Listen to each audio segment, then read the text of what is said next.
I got this right because the moment Biden took over, I, in a podcast, said, "Boss, कुछ तो होने वाला है." भाई ये कैसे चलेगा? Just buy one barrel and put it in 3 different things. No, no, they don't want to do that. And the Russians are just using old crappy tanks, which in the second-hand market would be like $50,000.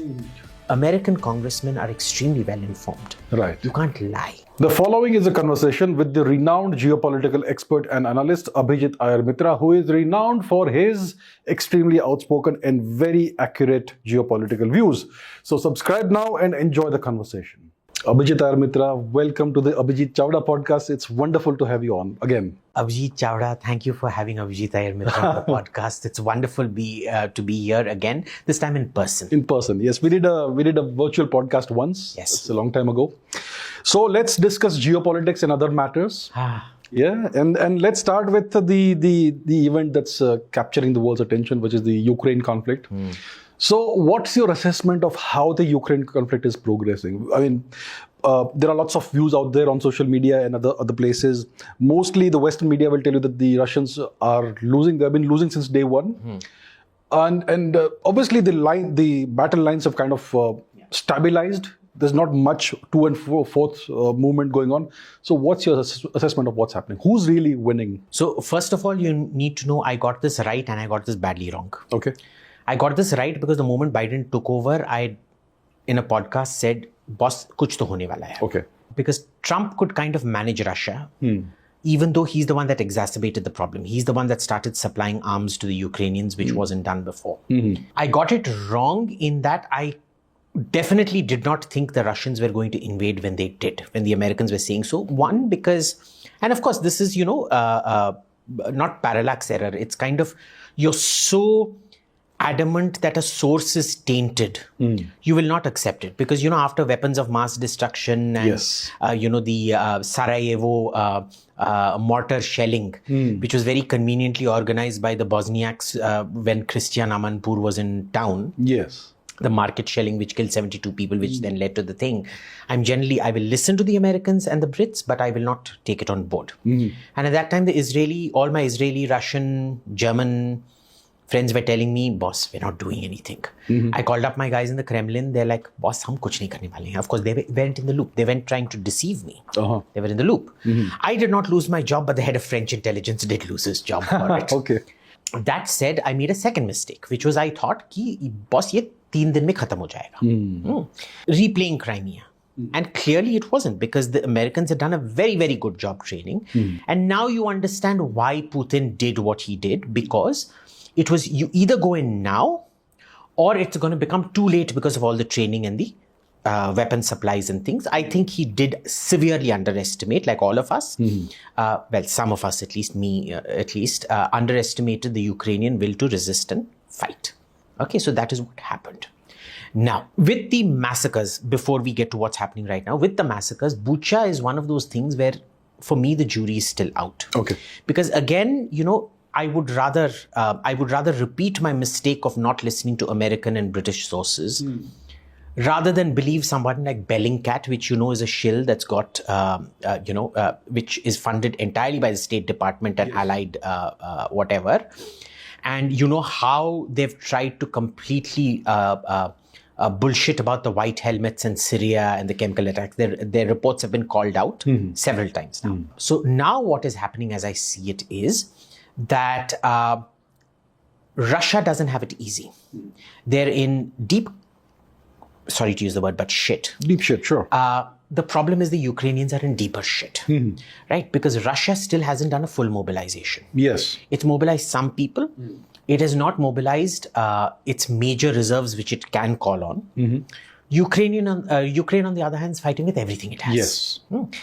My real worry about Bakhmut, which is where we're stuck right now, is, one, why is it stuck on that one town? I mean, you've got almost a 700-800 kilometer long border. Yes. Why is all the fighting just happening in Bakhmut? And this is where you go back to the French-Vietnam War, the Indochina War, not the Vietnam War, the Indochina War, with the French and Dien Bien Phu. where, the French commander, he wanted to lure Union Cap into what is called a hammer on the anvil strategy.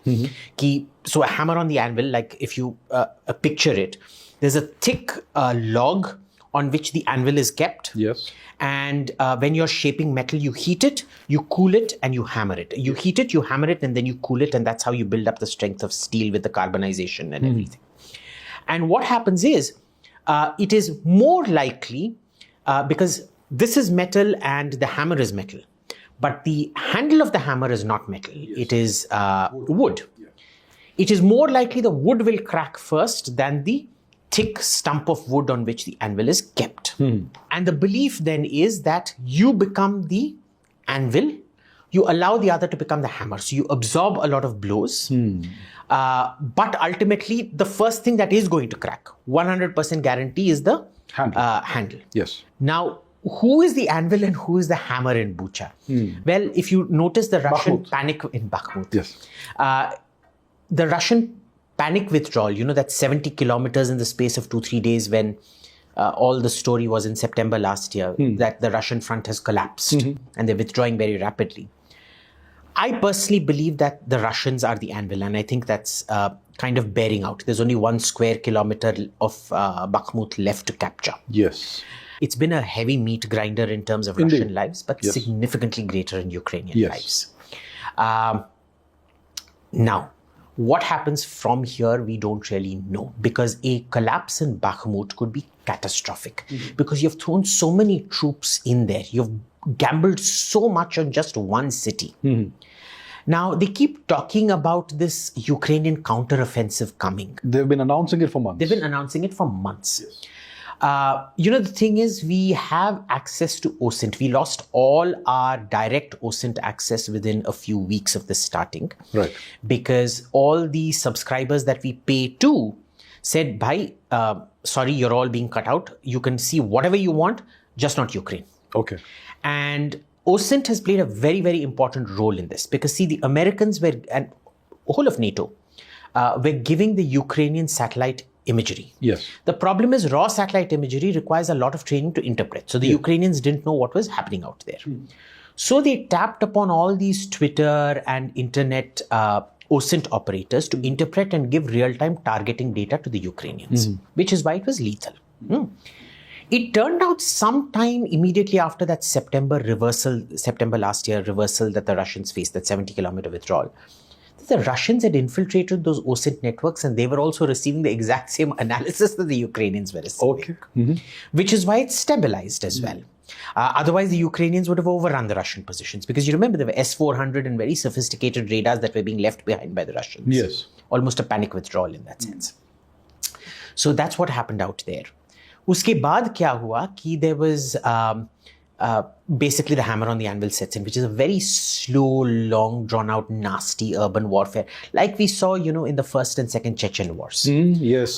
The first Chechen war, of course, that idiot Pavel Grachov was in charge. He had more Mercedes than any known man. Like, he had more Mercedes than Osho had Rolls Royces. All gifts, apparently. And he was sacked. And then the second war was won at a very heavy cost over 2-3 years. Yes.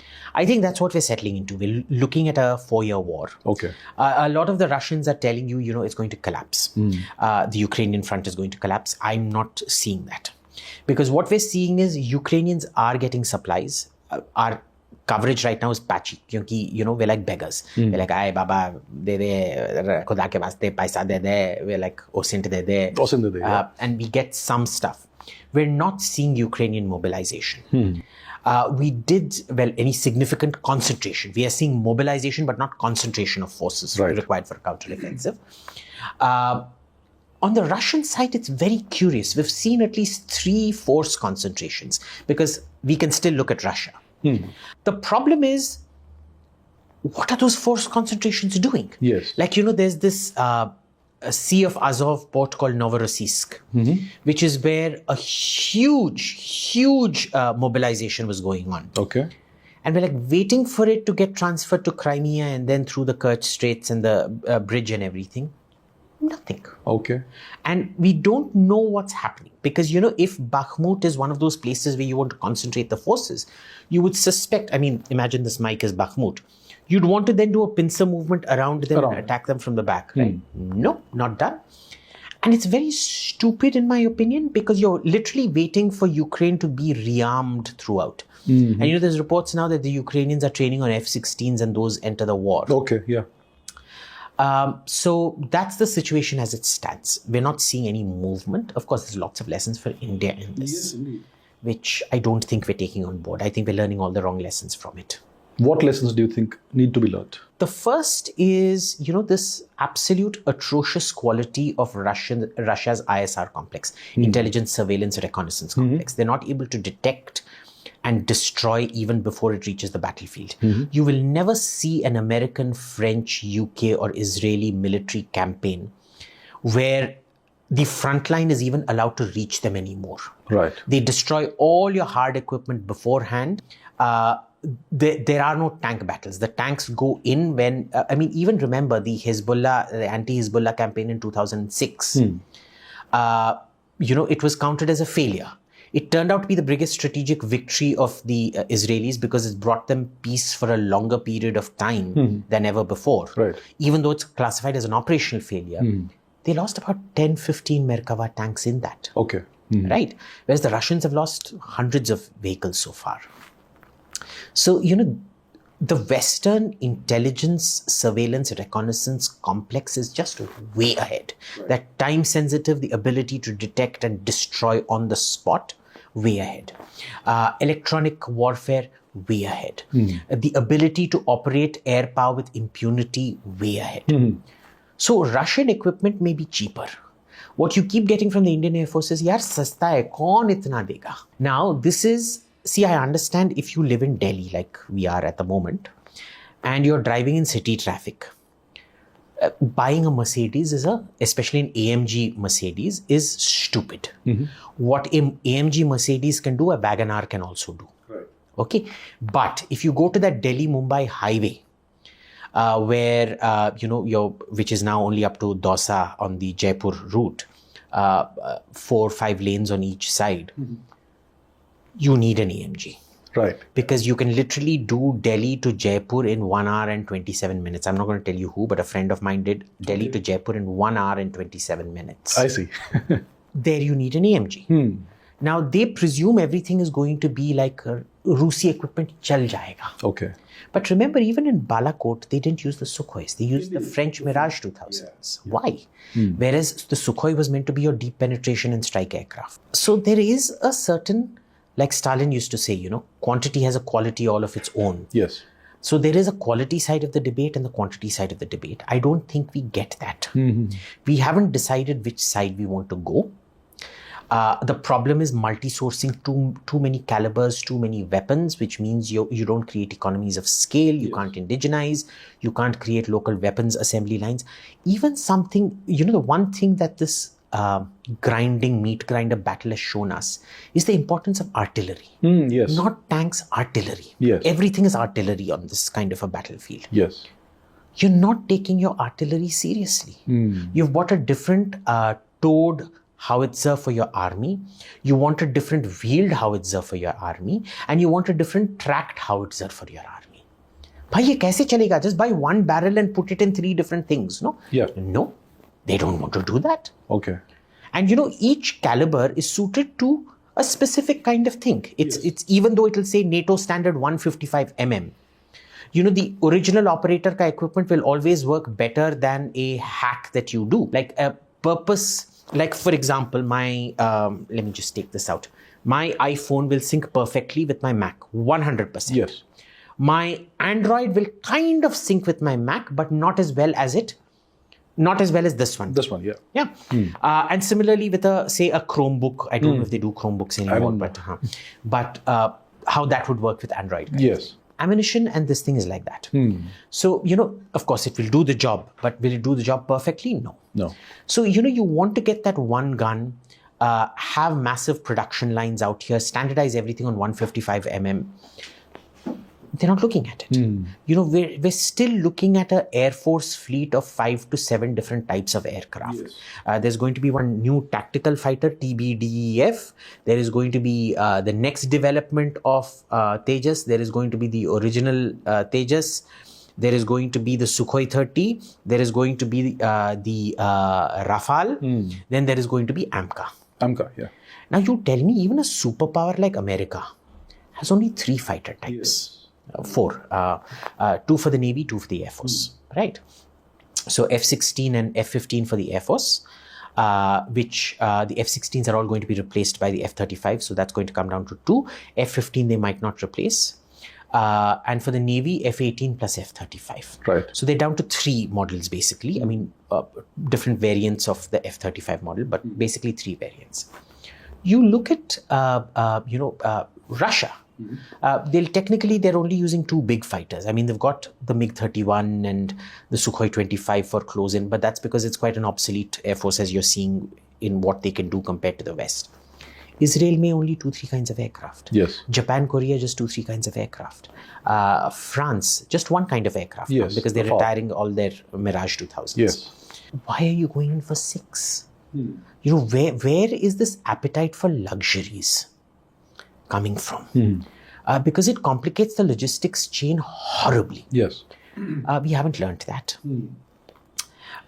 We haven't learnt that the effectiveness of Western weapons comes based on that ISR complex. So you have to invest heavily in electronic warfare, in active spying, in constant surveillance, in picking up new signals and converting them to the jamming frequencies, developing your own electronic warfare program, a good electronic warfare program, not HAL. Though HAL has had some successes. The radar warning receiver is very good. They've managed to eliminate a lot of the false positives that were coming and things like that, but the jammer is a completely different ballgame.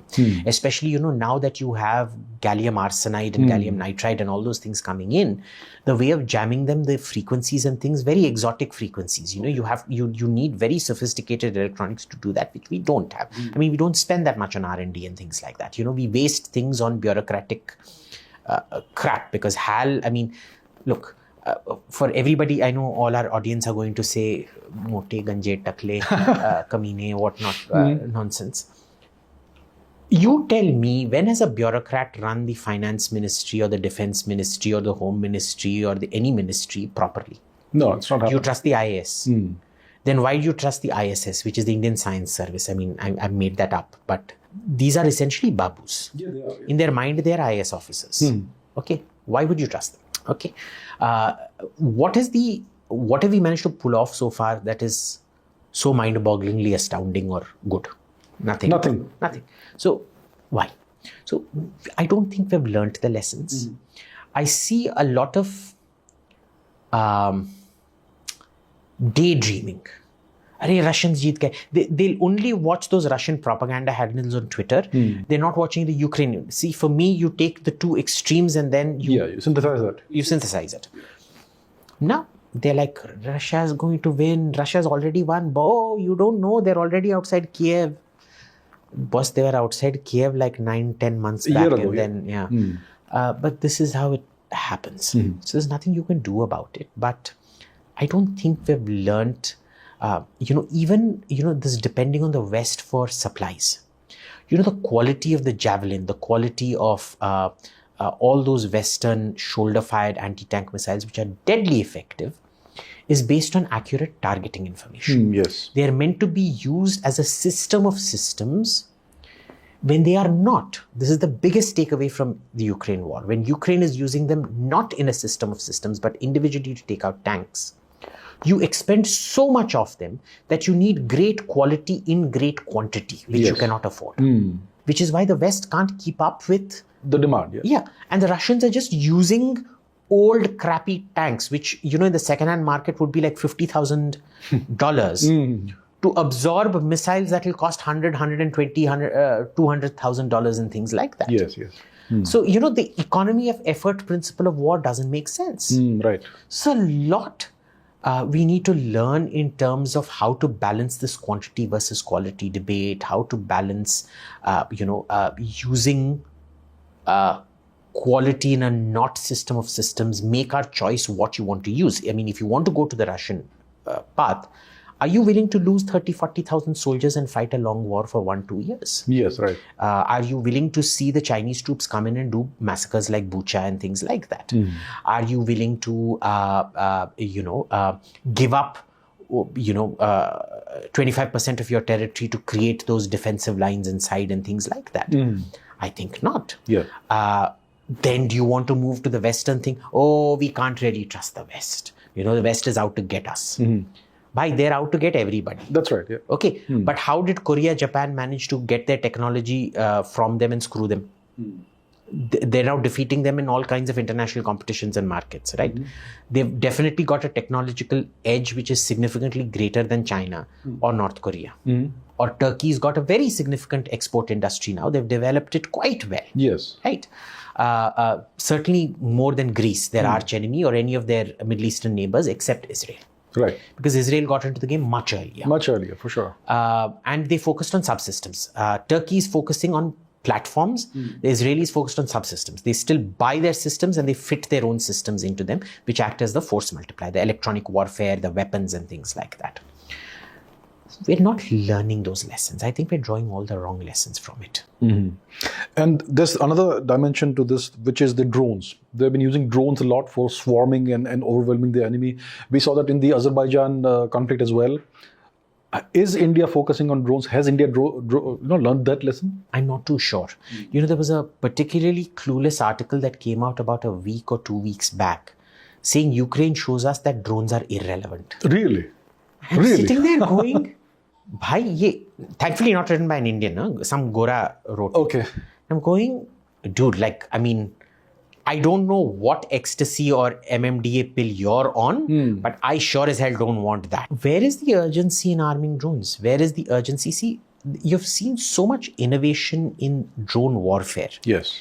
We saw the so-called footage of a Ukrainian drone taking out, a Ukrainian quadcopter drone taking out a Russian quadcopter drone. It was like two kids fighting, those paper hats and wooden swords kind of fight.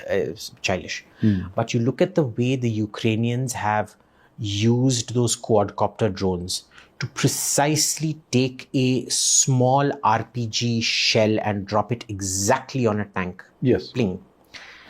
I know the army here, for example, when they were told that we can provide you with these drones, they said, what can we do with a 3-4 kilo warhead?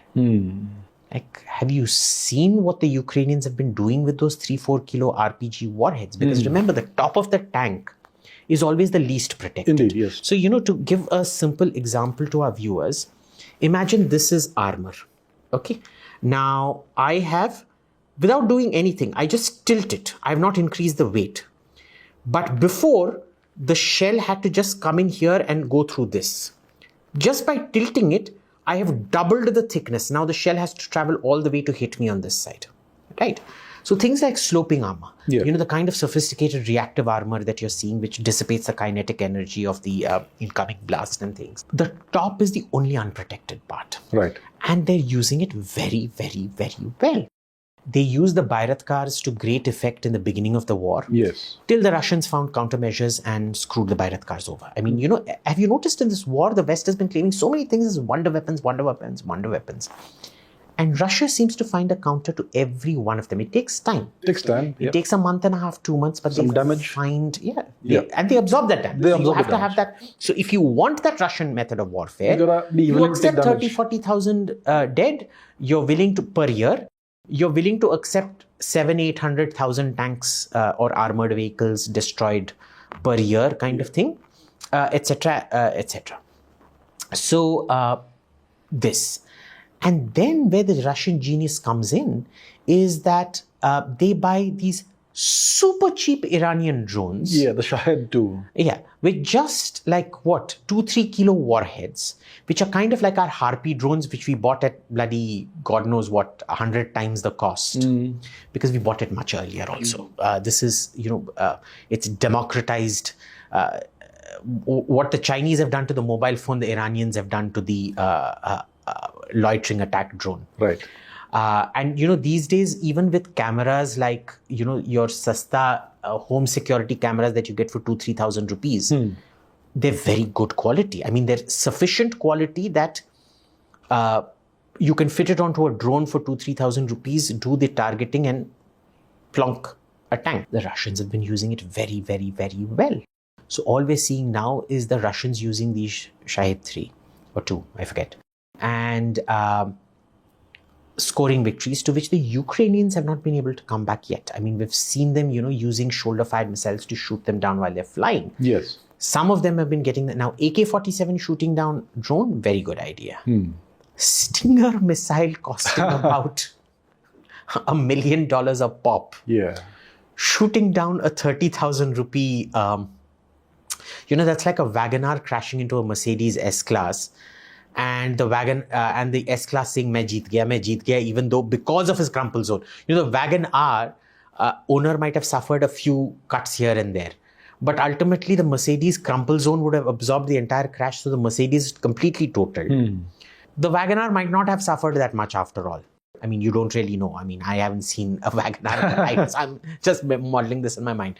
Maybe hyperbolistic, but you get the image. The economics don't make sense. Right. Yeah, it doesn't make any sense. And what about the Turks? They have developed entire platforms of these drones. We have the Kizil Elma that's come out now, which is a stealth drone.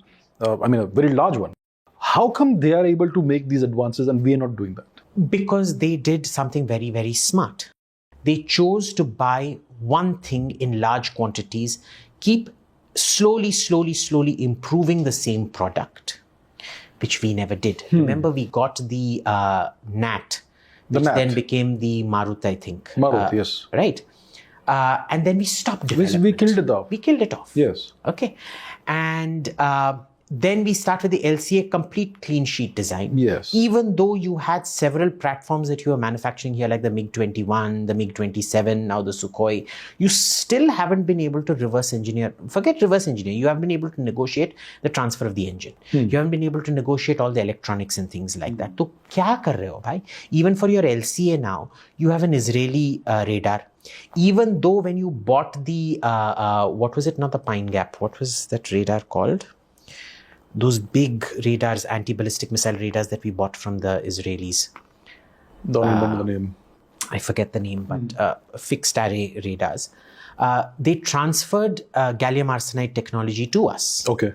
What happened to that? Why couldn't you miniaturize that and make an air-to-air radar? Right. See, there's no accountability. It's run like a bureaucratic department. Yes. Khareedte raho. There is zero pressure. If a DRDO scientist does not perform, he has job security. He'll never be sacked. That's the thing. Yeah. Right? So you've bought all these things. You've not been able to do anything. You remember the Turks, they bought that one family of submarines from the Germans or the Koreans, I forget. And they've indigenized it. They bought, and part of the deal was we will get fighter technology from you. And they're developing their own 5th generation fighter with the Koreans. They got the tank technology from the Koreans and they're developing that with the Koreans. They made very, very smart decisions, economies of scale, and they decided everything is going to be based on this and iterations of this. They were accountable. They were accountable saying ki, and they had failure standards. Agar 2 saal mein these parameters aren't met, we will deem it a failure. Yes. They've been fantastic at doing that. Right. India is what you get when you don't understand economics, or you understand economics, but you're so corrupt, you try to hide your corruption under the mask of incompetence. Because in India, you can be punished for crimes of commission. You can't be punished for errors of omission. You've not criminalized errors of omission to be crimes of omission. So we haven't been able to do that. So one good example is comparing DRDO with DARPA. They have roughly the same budget. They were both the organizations started in 1958. And DRDO has roughly, DRDO is about half the budget of DARPA. But DARPA has, I don't know how many, 500 employees, 500 people who work for it. And DRDO has 30,000 people, out of which 25,000 are non-scientists. Bureaucrats. So, yeah, bureaucrats and God knows what. They're meant to be paper pushers. Yeah, so I don't know. So that's where all the money is being wasted. So it's Malik ke ghar mein Indian khana pakane wala, Anglo-Western khana pakane wala, Chinese खाना पकाने वाला, झाड़ू पोछा करने वाली,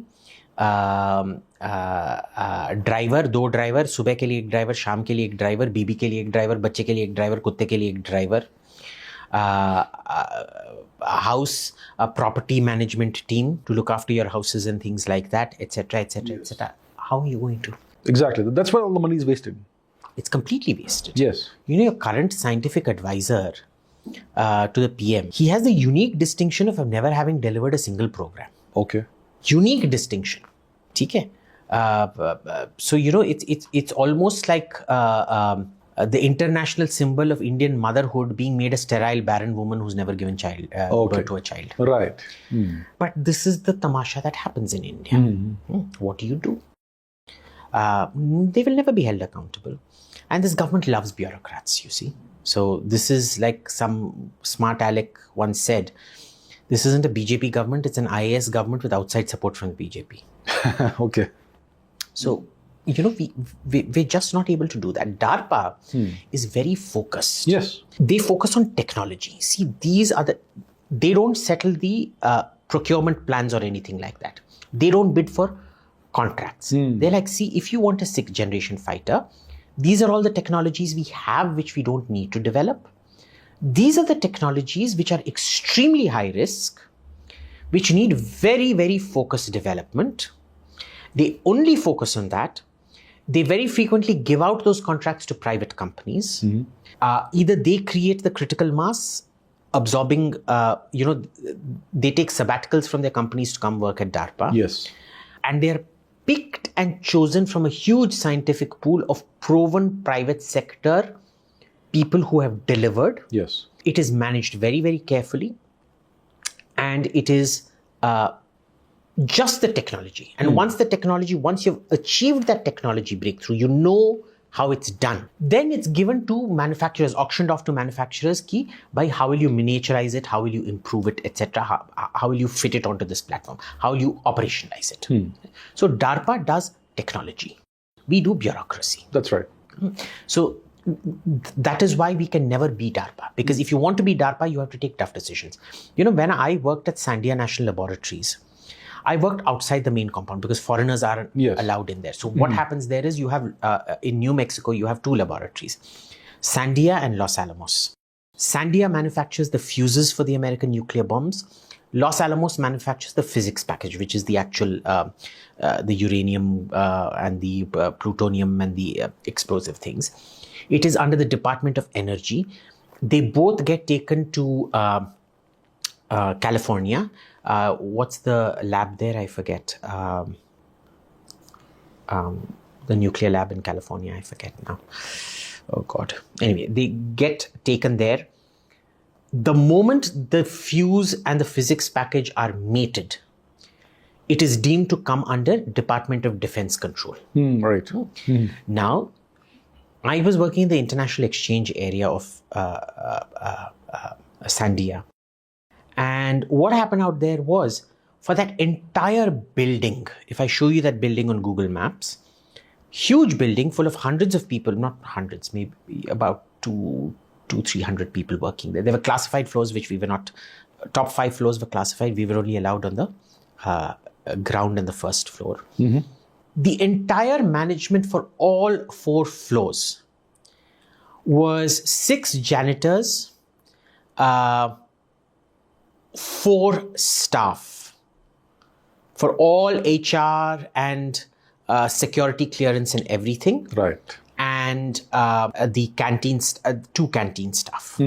And the 2 canteen staff were the janitors themselves, who were kind of off shift or something, but it was the same 6 janitors in rotation because they didn't cook or serve anything. You brought lunch from home.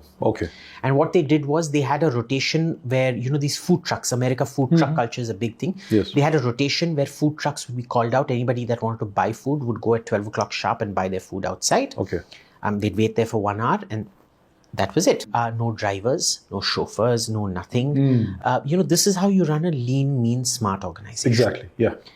इधर आप बोलो इनसे, आप खुद अपना गाड़ी चला लो. I'm sorry, but the guard at the gate can't go do your wife's shopping. यार कत्ल हो जाएगा उस guard का. Yeah, I know. Chief scientist की बीबी आके, she will slap him to death. Yes. So, there is discipline out there. And it was so easy. Here you're constantly surrounded by bad work environments. They're big offices. If you go into these offices, Sarkari offices, you see they're big, but they're very badly furnished and very badly maintained. Okay. There, it's just very light IKEA type furniture. Very, very easy to maintain. The guy can come and he vacuum the whole room in like 15, 20 minutes and that's about it. You take about 1 week to set your system up and then it's all productivity. Right. Here you're constantly dealing with screeching people coming over with coffee and tea and saying, chal re, sutta marte hain, chai peete hain. Like, I think if you go to a government office, about the 8-hour work shift, at least 4 hours goes off in tea breaks and crap like that. Yeah. Right? Yes. So it's just not, the work culture there is very different. It's very different. Yeah.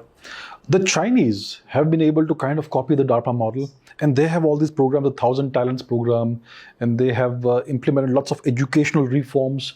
So they have done it right. But we have kind of. There are chinks in it, and I'll tell you why the chinks are there. So, the first thing is the quality of the workforce. They're much better educated than us because at $10,000 per capita, you can afford a much better primary education in one homogenized language. In one language, yes. Economies of scale. As opposed to India, which at $2,000 per capita and an abysmal education, especially a horrible primary education budget, has to do it in 20, 30 different languages. And you're still not teaching the kid in its natural language because the formal language is very different from the informal language. Yes. Like even in Hindi, the Hindi we speak is not the kind of chaste Hindi which you will hear. There's one YouTube cooking channel I follow called Chef I forget what his name is. He will only use chaste Hindi, which is very different from the other channels. Like, with this, I literally have to call up people and say, ye kya bola isne? Or open up my Hindi dictionary. Aajkal to sab phone mein ho jata hai. Find out what the hell he's saying. So even there, this fallacy that English is a imposition or Hindi is an imposition is not true, because in all regional languages, including Hindi, which is a national language, your formal language is very different from your informal language. Correct, yes. Right? So it's not fair on the child. You've not translated enough in those languages to teach the child in terms of scientific input and sociological input or anything realistically. What do? So this is one issue that we have that China has overcome very decisively. The problem in the Chinese education system is that they direct research to be focused in this area. The top leadership decides, like it is all command economies, this is what we're going to research. And so you have these 15 areas that you're going to focus on this year. Yeah, right. Very frequently what happens is that is not the way technology works. So for example, again, let's go back to my mobile phone, my favorite example. The touch that we use on here like this is quantum physics. And this is something that, Niels Bohr tried to convince Einstein of its value. And Einstein said, this is bullshit. What are we going to use it for? But today, touch technology is everything. I mean, even in a fighter, instead of doing all these sequential button pushes, you just have one big touch screen and you've reduced the sensor to shoot time to just one. Plane dekha, you click on it and you push your button and that's it. Yes. Whereas in the old system, you would have to draw your cursor or go up and line up a firing solution and then clickety-click, clackety-clack and God knows what not nonsense. You take 30, 40 seconds in that a trained pilot fighting G-forces while you're maneuvering. That's right. Here, it's just ta-ta, bus. Yeah. That's it. Microsecond, it's finished. A trained pilot, not us. So, imagine that quantum physics that Einstein considered so useless being such a game changer in this. And the problem to bureaucratically straight-jacketing science, instead of science for the sake of science, allow the science to grow. Yes. Is a very bad way of doing things. The second thing that they do is, there are two parts to technology, the how and the why.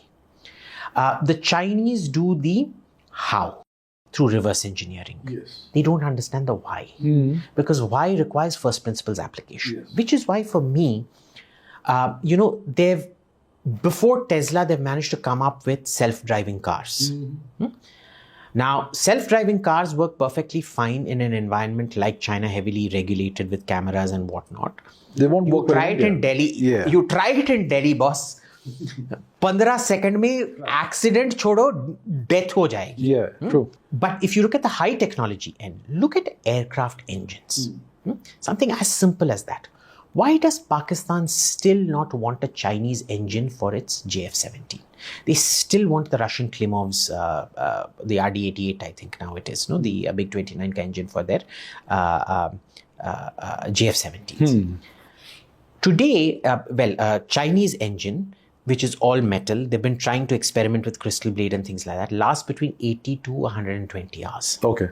Russia was more developed at that time, so it's now between about 200-300 hours you get between 200-300s, and remember these are very high performance engines of usage before it has to be rehauled and replaced. Yeah. Guess how much an American engine lasts today? American, French, British engine. I'm sure it's orders of magnitude more. 2,000 hours. 2,000 hours. Yeah.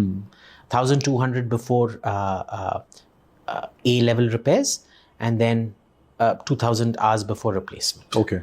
So, where is the comparison? Right. Right. The Chinese still haven't got their engine game together. Yes. Chinese submarines are still clackety-clacks under the ocean. They can still be detected. They haven't got their echoing down.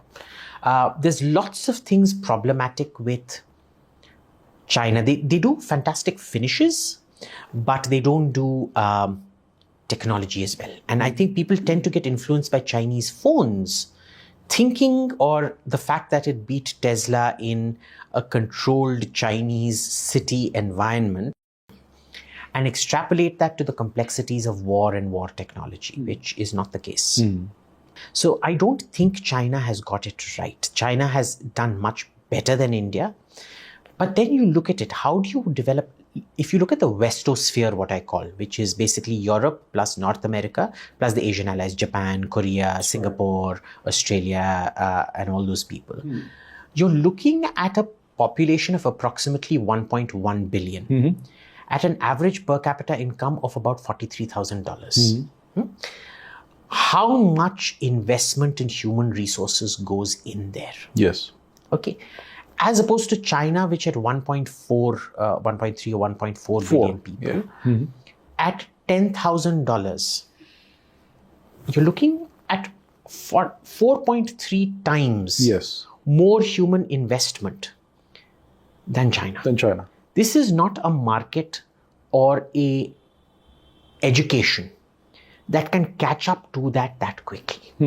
Okay, it's impossible. I mean, we don't look at ways and means in this country, but when you compare those figures, China just can't catch up.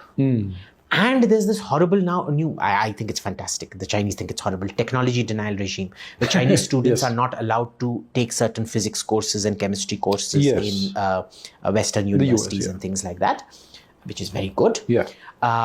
So, that's that.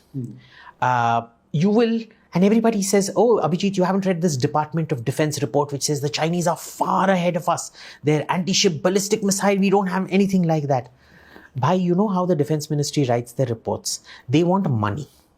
You can't say, I am so ahead of China that I don't want money. No, you go tell Congress, sir आपको पता नहीं है मेरा घर उजड़ गया उन्होंने आके मेरे को पाइनएप्पल से बलात्कार कर दिया ये कर दिया वो कर दिया पुलिस बुलाओ पैरामिलिट्री बुलाओ ये आर्मी बुलाओ एयरफोर्स को बुलाओ वो जो गुंडा बाहर है एयरफोर्स से प्रिसीजन बॉम्बिंग होना चाहिए पुलिस भी उसको कुछ नहीं कर पाए this is how you get money. Okay, people don't get that. They think American internal assessments of Chinese weapons are very different from the public assessments. I'm sure they are. And Congress knows that, which is why they make the military work for it. Right. They make the military work for it. And American congressmen are extremely well informed. Right. You can't lie. During the Rafale procurement, which was initially a replacement for the MiG-21, and then it got polluted somewhere along the way when they realized the Sukhoi 30 wasn't performing the way it should. And they essentially wanted the Rafale as a Sukhoi 30 replacement without losing face for being gonchus and buying 270 of a non-performing plane or a suboptimal plane. A statement was made, as you know, I'm quoting now, as you know, every respectable Air Force has 3 categories of fighters: light, medium, and high. Okay. Now, anybody who knows anything about a modern Air Force knows there is only low-high. Single engine low, which is used in bulk, and double engine high, which is used in as the hammer. Yeah. Not one person in the Parliamentary Defence Committee challenged that statement. Okay. It's still on the record if you go look. Okay. So, when these porky pies are told, I'm not even sure, if they can get, and I can tell you Parliamentary Defence Committee members actually take a great deal of interest and study documents. But you can't pick up everything. It will go under the radar. A lot will go under the radar. Now look at babus who don't give a shit. Imagine how easy it is to make budus of them. And then of course they've got their own agendas, because the Defence Production Secretary has to show orders, so he will always scuttle everything so that orders come to him. Whereas the Defence Secretary has to show good procurement and this and that, so he has different things, and it's just so convoluted and mismanaged. The amount of military bullshitting and bureaucratic bullshitting. Somewhere, they say negatives cancel each other, 2 minuses make a plus. In this case, I'm sorry, minus plus minus make a maha minus. I see. Right. What do you think of India's maritime strategy? Should we be focusing on aircraft carriers and concentrating our lethality in these giant platforms? Or should we be investing more in corvettes and missile boats and submarines especially? So I believe in the latter strategy, but this is just a preference, okay? And it's a preference based on economics, okay? So you have sea denial and sea dominance. Yes. Sea denial you can achieve through submarines, destroyers and frigates. Aajkal frigate or destroyer mein koi difference hi nahi raha. They're classified as, anywhere before it used to be 6,000 tons would be a destroyer, 3,000 tons used to be a frigate. A frigate was used for anti-submarine, a destroyer was used for anti-aircraft. A destroyer had more armor because it was meant to do aggressive roles. A frigate had less armor because it was basically meant to protect the fleet and things like that. Today, that doesn't exist. Anything can be classified as a frigate, all the way from 3,000 right up to 7-8. I know some 7,000-8,000 ton ships that are classified as frigates. Okay. But a principal surface, let's just call it a principal surface combatant and a principal subsurface combatant. Yes. The principal surface combatant, because today you have these underwater drones and things like that, you can actually do, I think it's a waste of resources to do it, because anti-mine operations, which are very important actually, and anti-submarine operations are slow, they are painful. So maybe come up with a separate platform for that, for anti-mine, anti-sub, but focus on destroyers and do a lot of submarines. And this would be sea denial. And I think this is a good strategy because you can't match up to China in terms of numbers. You can't match up to China in terms of the amount of money they can throw at a problem. Money always works with problems. You can throw money at a problem and it will go away. Yes. Like in India, अगर आप murderer हो, अभी इधर से जहाँ हम record कर रहे हैं ज़्यादा दूर नहीं है, क्लैरिजेस होटल जिसके बाहर वो BMW hit and run हुआ था. Okay. And the kid got acquitted. You just throw money, you disappear witnesses and things like that. It's full on Mirzapur in Delhi. You can make problems disappear. You can make problems like this also disappear throwing money at it. Imagine the Liaoning class of aircraft carriers. They can easily afford about 10 of those with a full complement. Right.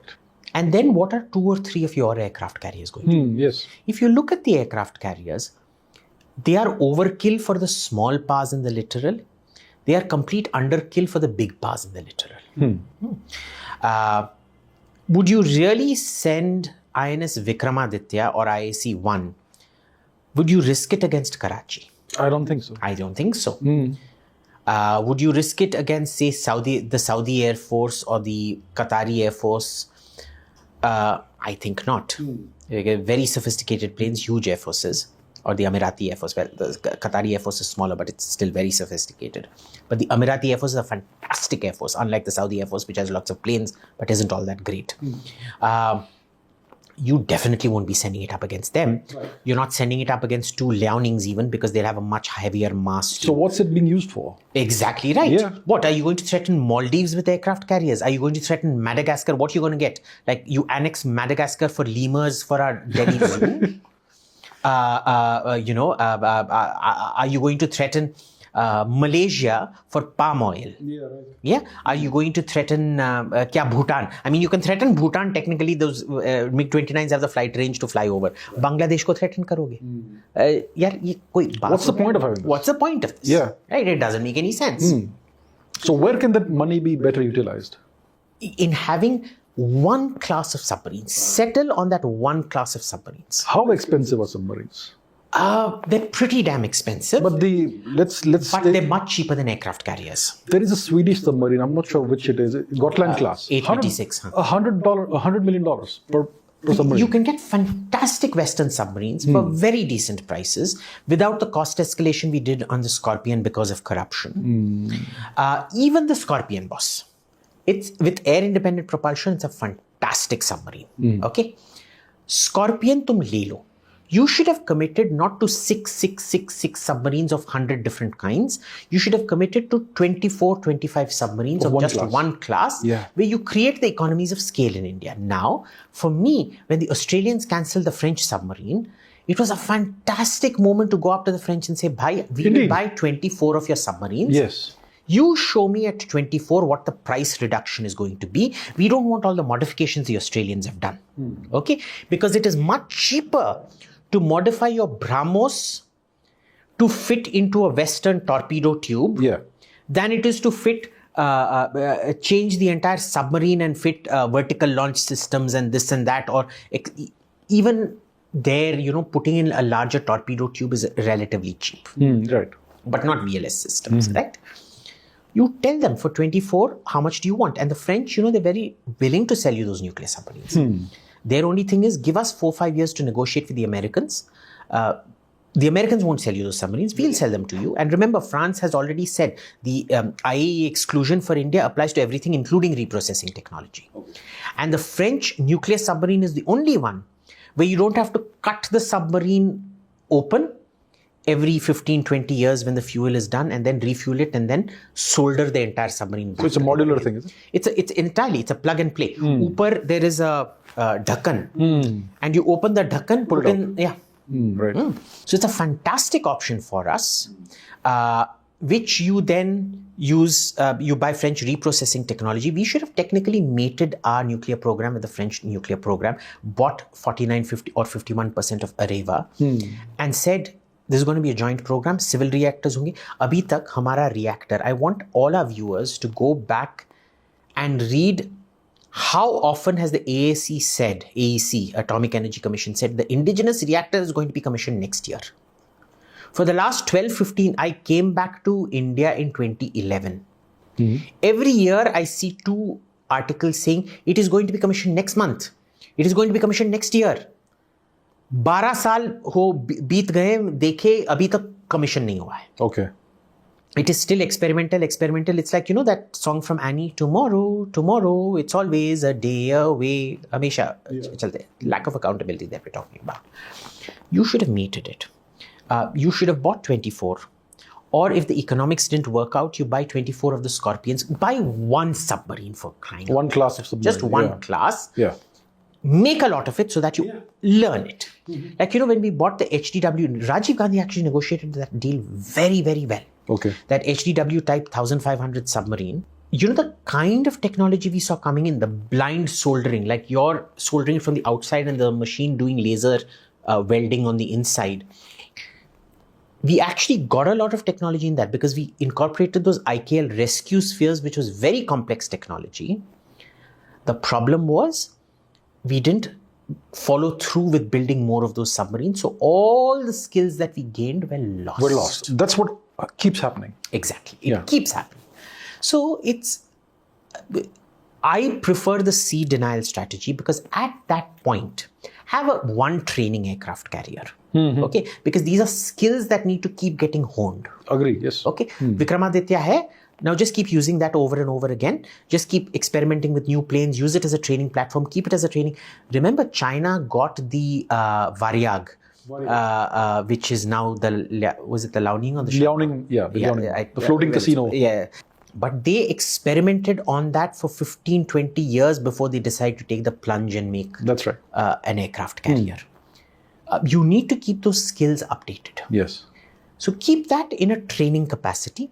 Train your Marine pilot corps, but build up a solid sea defense, because once that is done, adding that layer of sea dominance is much easier. Yes, you need to first be defensive. Exactly. Yeah, first security defensive and denial. Yeah.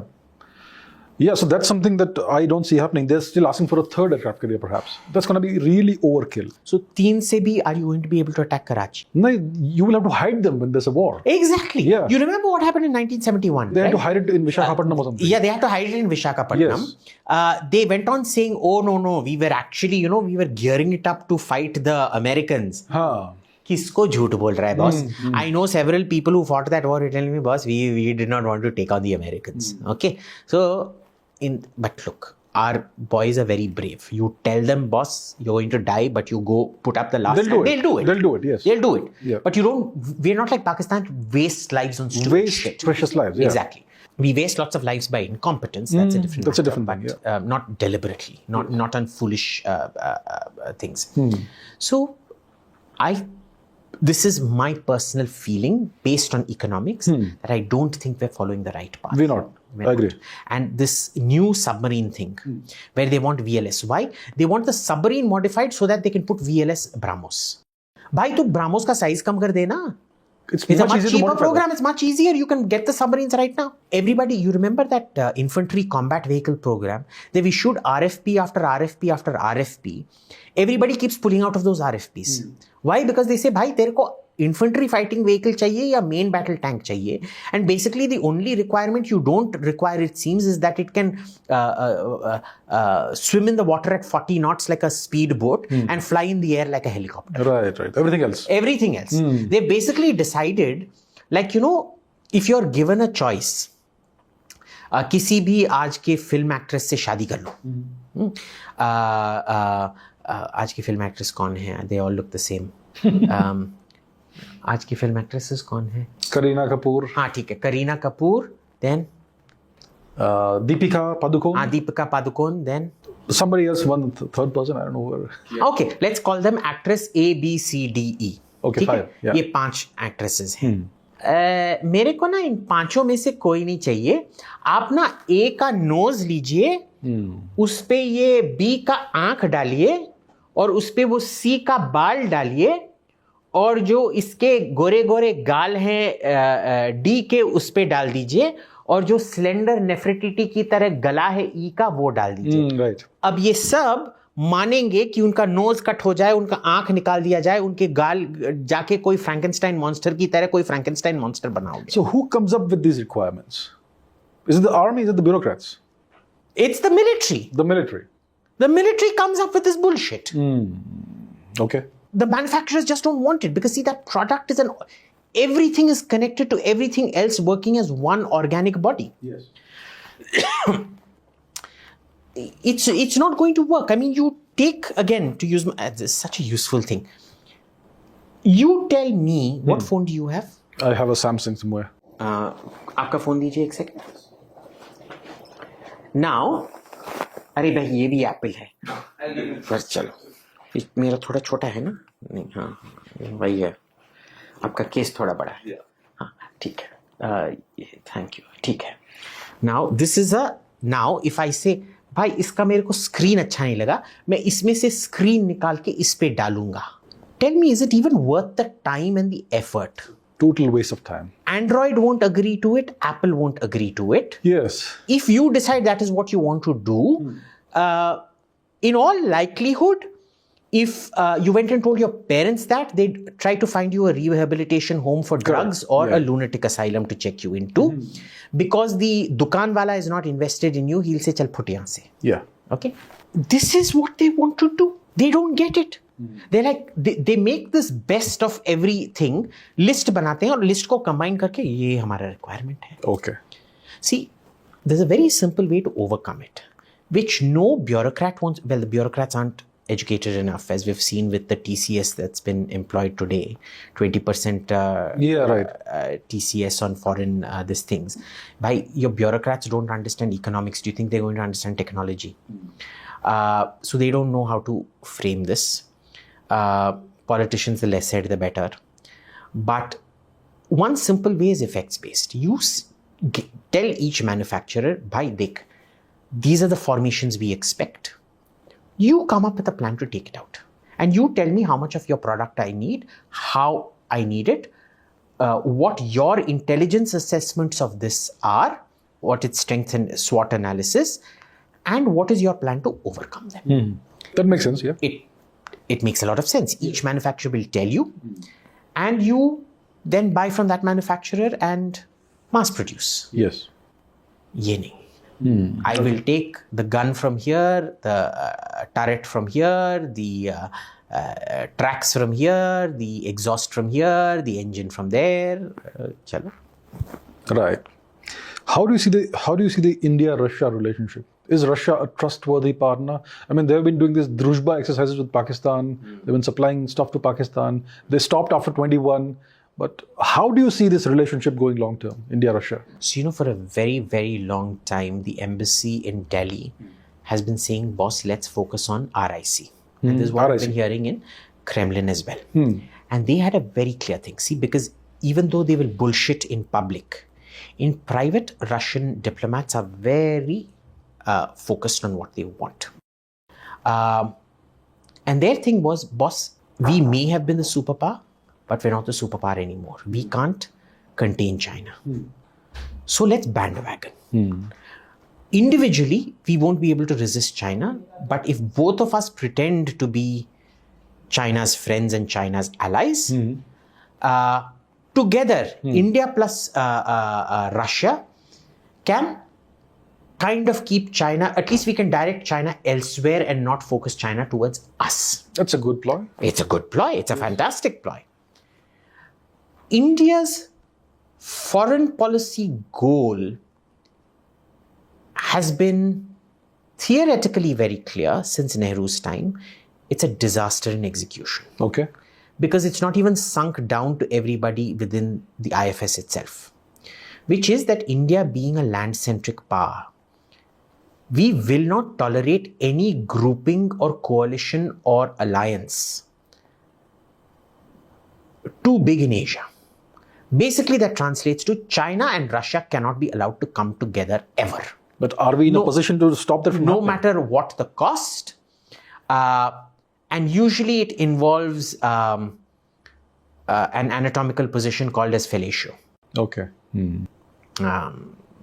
Kids don't Google that. Adults can Google that. We will play off one against the other. Okay. Okay. Nehru actually, in the early part, till Krishna Menon got involved in this and destroyed a lot of shit, did it very, very well. He created the Bandung Conference because his whole thing was he'd go to Mao Zedong and say, Arey Mao, you are such a great revolutionary leader, sir. Look at that bloody Ukrainian country bumpkin Khrushchev. He's not even worthy of being the dirt under your shoes. वो तो आपके पैर की जूती है जूती. Yeah. You are a great Asian power, sir. I am going to create this conference which will showcase you as the leader of Asia. Then he'd go to Khrushchev and say, sir, see, China, you should treat them like a little brother. You are the great world power, sir.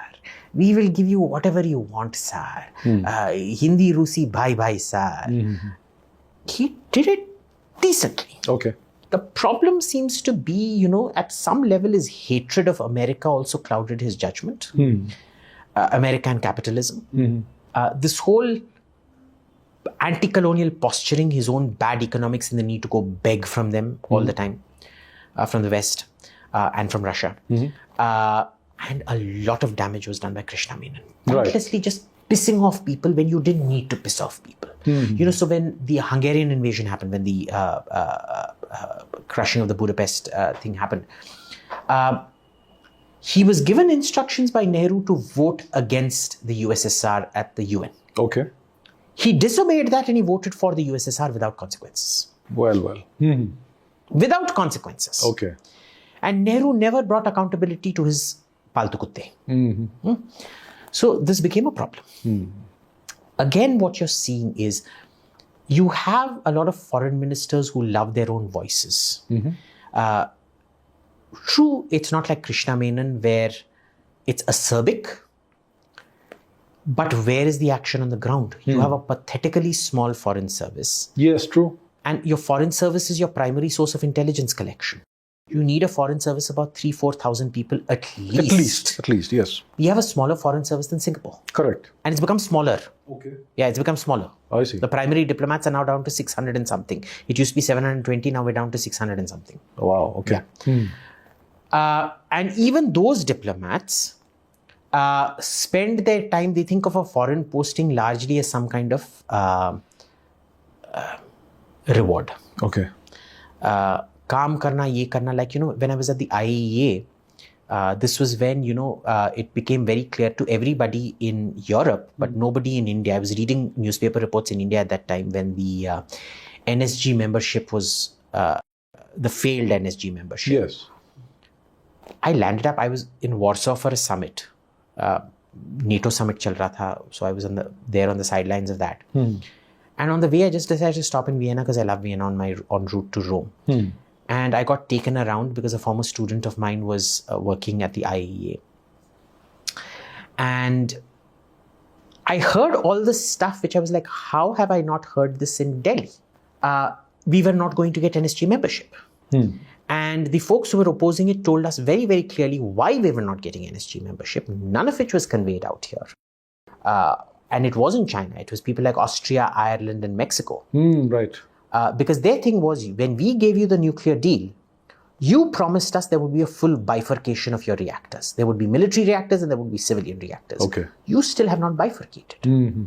How the hell are we going to give you next when you haven't delivered on your first promises? Okay. And they weren't willing to trust China because what China told them was, see, in the India exemption, the 2008 IAEA exemption, they said, tum aage lado, hum tumhare piche hain. Aap aage badho, hum tumhare saath hain, or whatever, that slogan. And the moment those three caved, because America did aggressive, I met the then Austrian foreign minister for 2008. Her name is Ursula Plasnik, I think. I was having breakfast with her and she gave me something really interesting. Apparently, Condoleezza Rice, she was trying to avoid Condoleezza Rice because she intended to vote against India. Okay. 2 Secret Service guys came and literally cornered her to the wall. They did not lay a hand on her, but they effectively imprisoned her, called Condi Rice. Condi Rice came and read her the Riot Act. I see. You will vote for India. Okay. And at that point, once the conversation has been had, you can't do anything about it. So America strong-armed Ireland, Mexico, and Austria to vote for India for that IAEA exemption. That was the 1, 2, 3 deal. It all happened simultaneously at the same time. Here, the Americans weren't willing to do that because even the contracts for American reactors which were meant to go through never went through. They still haven't gone through. Yes. And what ended up happening was that this time the Austrians, Irish and this one decided, bhai, jab hum gir gaye, tum China kahan the? You did not pick up the flag after we dropped it, or pick up the baton after we dropped it. So this time you will be in front, we will be rear guard. And you can't do this with China, what Condi Rice. And this time, anyway, the Americans under Obama weren't willing to do what Condi Rice was and George Bush were willing to do for India. So I found that fascinating because you don't think that kind of thuggery will be used at that level. And she's a fantastic lady. Like, she's got this reputation of being anti-India in India. She's not. She's like, she had very, very valid concerns. Okay. And her concerns had more to do with Pakistan. Because her thing was, once we let you in, do I trust you? Yes. Do I trust Pakistan? No. If I let you in, how do I prevent China from letting Pakistan in? Right. The solution to that was found. And then she was like, boss, you haven't delivered on your promises. How do I let you go through? I have to make it so expensive for you that India is able to absorb the cost, but Pakistan is not able to absorb that cost. Right. Which is very smart. I mean, she's not being anti-India. She is imposing the maximum pain on you so that you will not die. But she wants that pain for Pakistan to be so great that Pakistan will die. She's asking you for help in keeping Pakistan out. I mean, it's not an unreasonable request. Now, when you promise people contracts and don't give them contracts, and you refuse to understand what the Austrians, the Irish, and the Mexicans and others are saying, and the Swiss also, apparently. That evening, the Swiss president was in India, gave a statement which the Indian press are so trashy. They knew what the statement was because the Indian press can't afford in foreign trips. They can't afford foreign trips, so they live off handouts from the MEA. They reported the MEA's version of the statement, which was complete fabrication and misrepresentation. And the Swiss were furious. No, it wasn't the Swiss who had come. It was the president who had gone to Switzerland. The president or somebody had gone to Switzerland, and the thing was issued out there. The briefing was given, and the MEA completely gave a wrong statement. They were furious about it. There were a lot of people who were furious about that. And you piss off people. You actively piss off people by misrepresenting what they've said. You misrepresent what the Austrians say and pretend that they're Nazis and whatnot out here. People aren't inclined to do you favors when you screw them over like that. True. There is an element of honor involved in it. The Chutia who's manipulating that is still in the foreign service. Right? Okay. There are no consequences for him. Even though he screwed us over very, very badly on the NSG thing, no consequences for him.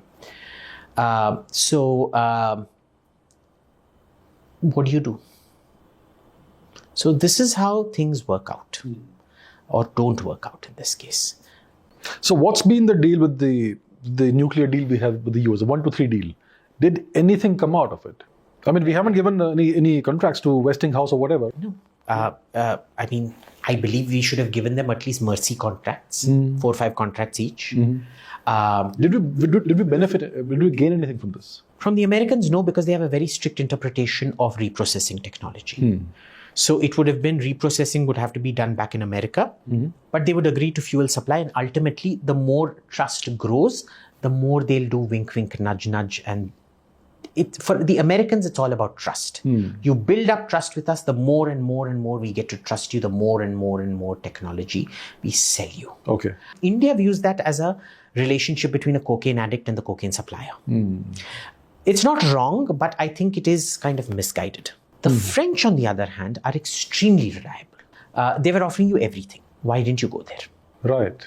I mean, you've just shot yourself in the foot. What was that all for?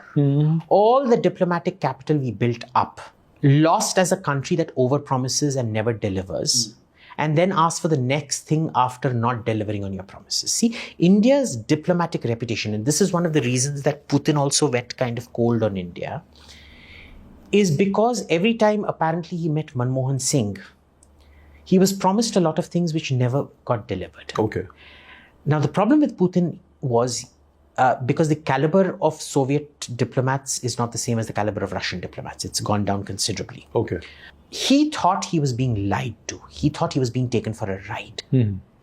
Whereas in India, anybody knows that there is no ill intent in any of this. Tumko dikhana hai. Even if you're bankrupt, you will bankrupt yourself on your daughter's wedding, but nobody should know you're a bhikari kangal. Right. So, Indian government would go there and say, Putin, you only want, why 100 aircraft? We will buy 100,000 aircraft from you, and put gold inside it. All the buttons should be diamond buttons and ruby, why glass cockpit? We should have ruby cockpits. And, the exhaust on the bum should be platinum. And then, when the contract is signed, 20. Lowest specification. Right. But this is how things happen in India. I mean, we all know this is the Indian way of doing things. Yes. हम अपना क्या ढिंडोरा पीटते हैं and then Fuddu. So, anyway, now because of circumstances, he started reorienting towards India. But again, this was China's thing, because we were talking about RIC in this context. Yes. China's thing was very clear. They don't believe in allies, even temporary allies. They believe in instability all around. And what they do is they find these free radicals. Basically, high-risk accepting states, what the West would call rogue states, Right. to destabilize every target. So when they see India, they've got a Pakistan. When they see Japan and Korea, they've got a North Korea. Yes. When they see Europe, they now have a Russia. They love doing this because then you get bogged down in tactical, and you can't think strategically anymore. Because, when you have cancer and when you have hemorrhoids at the same time, you will focus on the hemorrhoids. You will be like, kal chemotherapy jana hai, let me focus today on my ointment or whatever medication for the hemorrhoids that I have. So, it's one of those things where they trap you in it. Now, two cultures that are kind of compatible. I mean, the Russian view isn't so different from the Indian view. The problem is the Russians underestimate the depth of problems between India and China. Okay. They see good intentions in China when we know the Chinese don't have good intentions. So India and Russia are fundamentally compatible, but Russia is very naive about China. Really? Naive? Naive. I use that word advisedly. Naive about China. Because if we can solve our boundary disputes with China, Indeed, why can't you? But boss, you're a spent force. You may have a huge nuclear thing, but you're not a demographic threat to them. You're not really an economic threat to them anymore. Why do they not sort out their problems with Korea and Japan and India? Well, they're happy to sort it out with you. Yes. They don't think in those terms. And increasingly what we've begun to see is they're very smart at manipulating the Russians. So at all the trilateral forums, especially in BRICS, we saw this. BRICS mein kya hota tha? The Russian position would be different. The Chinese position would be different. By the end of the BRICS academic summit 2-3 days later, the Russian position would be indistinguishable from the Chinese position. It would be the Chinese position. You know why? Because the Chinese would not say, "Hey, Saleh janta hai, I am China, you are Russia, I am number one, you are number two." No. It's see, we are new. We're big, but we're new. You have years of experience in this. And see, you are the great European power. You're the land of Lenin. You're the land of Stalin. Why don't you show us how it's done?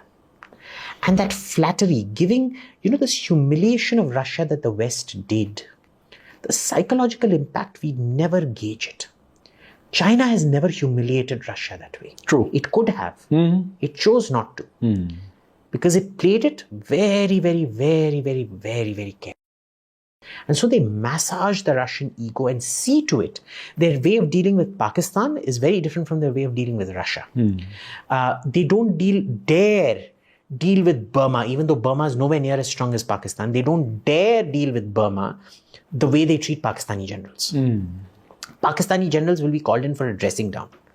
Burmese generals are treated as equals because Burma has historically known exactly how to deal with China. They'll go very close to China. The next day they'll kick out all the Chinese and shut down all their projects. So, the small dogs bite the most. You know that? Yes. You're more likely to get bitten by a Pomeranian or a Chihuahua than you are by a Rottweiler or a Doberman. The thing is, the Rottweiler and the Doberman will cause massive damage. Yes. The Chihuahua won't cause damage, but heck, it'll hurt. Okay. Burma is the Chihuahua. Okay. So China is an experienced dog trainer who knows exactly how to treat Burma. Right. They know that Pakistan is the sort of scared, obedient Rottweiler as opposed to the Pomeranian Chihuahua who never listen to anybody. And they know Russia is the sort of abused Rottweiler which can be very temperamental and unpredictable. Okay. So they deal with each country very differently, but that end goal is always the same. Now, how do the three of us come together? How do we build a bridge with Russia? See, as long as they have these very naive views of China, as long as they fall for this Chinese massaging. And remember, the Chinese market is an infinitely bigger market than the Indian market for the Russians. Right. The Russians are practically in a Chinese monopsony. Thankfully, because of Ukraine, we've kind of broken that cocaine dealer addict dependency by buying lots of Russian oil. Yes.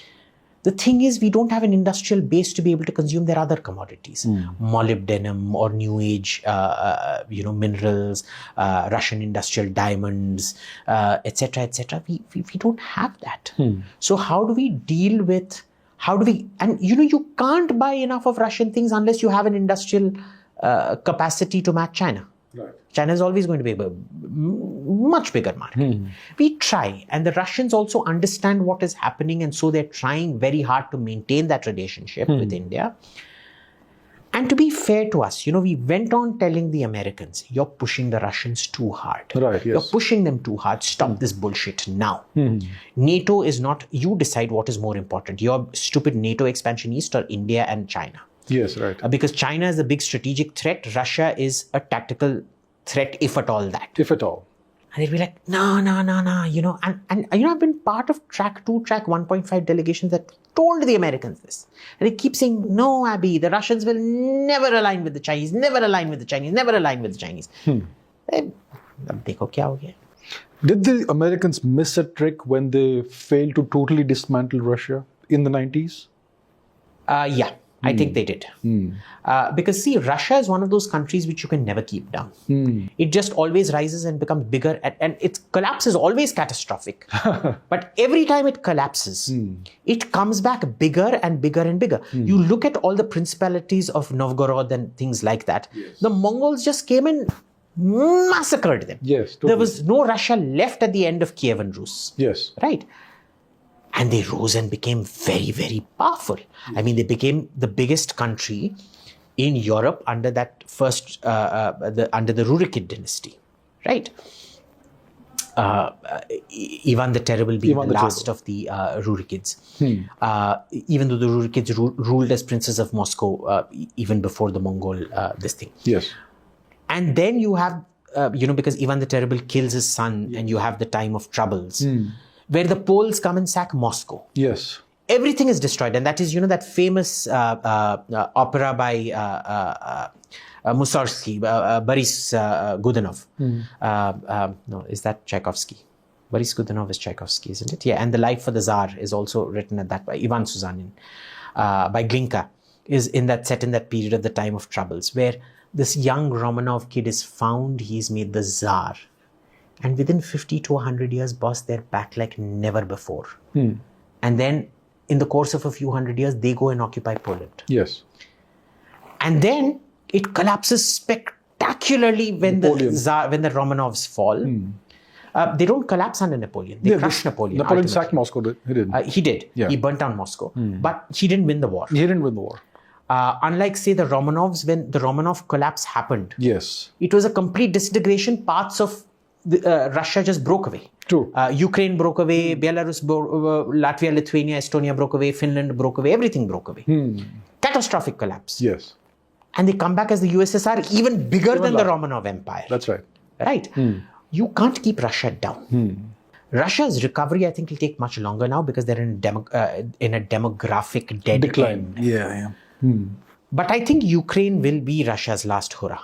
Well, I won't say last hurrah, but I'll say last hurrah for a while. For a while. Do you think the future of Russia is Islamic? No, absolutely not. I think they're very, very clear about their European Christian identity.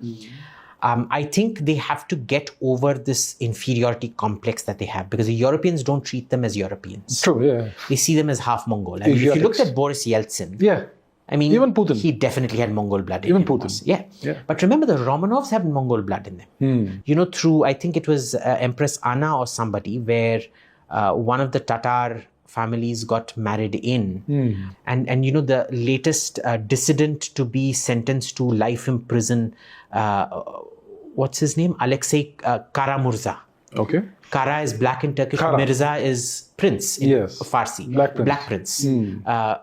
A Turkic family that got Christianized and whatever. There is massive miscegenation in Russia. They say if you scratch a Russian, you'll find a Tatar inside. Basically. Yeah. Basically. I mean, they love their racial purity, but no, they're not. So it's Viking meets Tatar meets Mongol meets Kalmuk or what have you. Lenin. I mean, you look at the USSR. Which of the leaders of the USSR was a Russian? Lenin wasn't. Lenin wasn't. He was a Chuvash. Yeah. Which is a micro minority, I guess. Siberian Eskimo minority. Inuitish minority. The first Eskimo leader of the world, I guess. Yes. So he was Chuvash. Stalin was Georgian. Khrushchev was Ukrainian. Brezhnev was Russian. So he would have been. Yeah. Gorbachev was Georgian, wasn't he? No, Gorbachev was also Russian. Okay.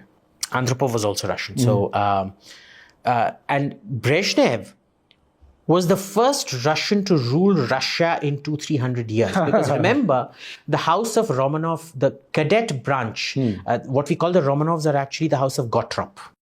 And they were the cadet branch of the Romanov family, which by the time of Tsar Nicholas II was entirely German because they went on marrying German princes after German princes after German princes. Peter the Great himself married a Latvian who became Tsarina Elisaveta. And then there was the second Elisaveta. And then there was Catherine who was German. Catherine who was German, yeah. And we don't even know if her son was actually the son of her husband. And he had a huge complex because of that, of course. And then his son who killed him, Alexander, had huge complexes for killing his father.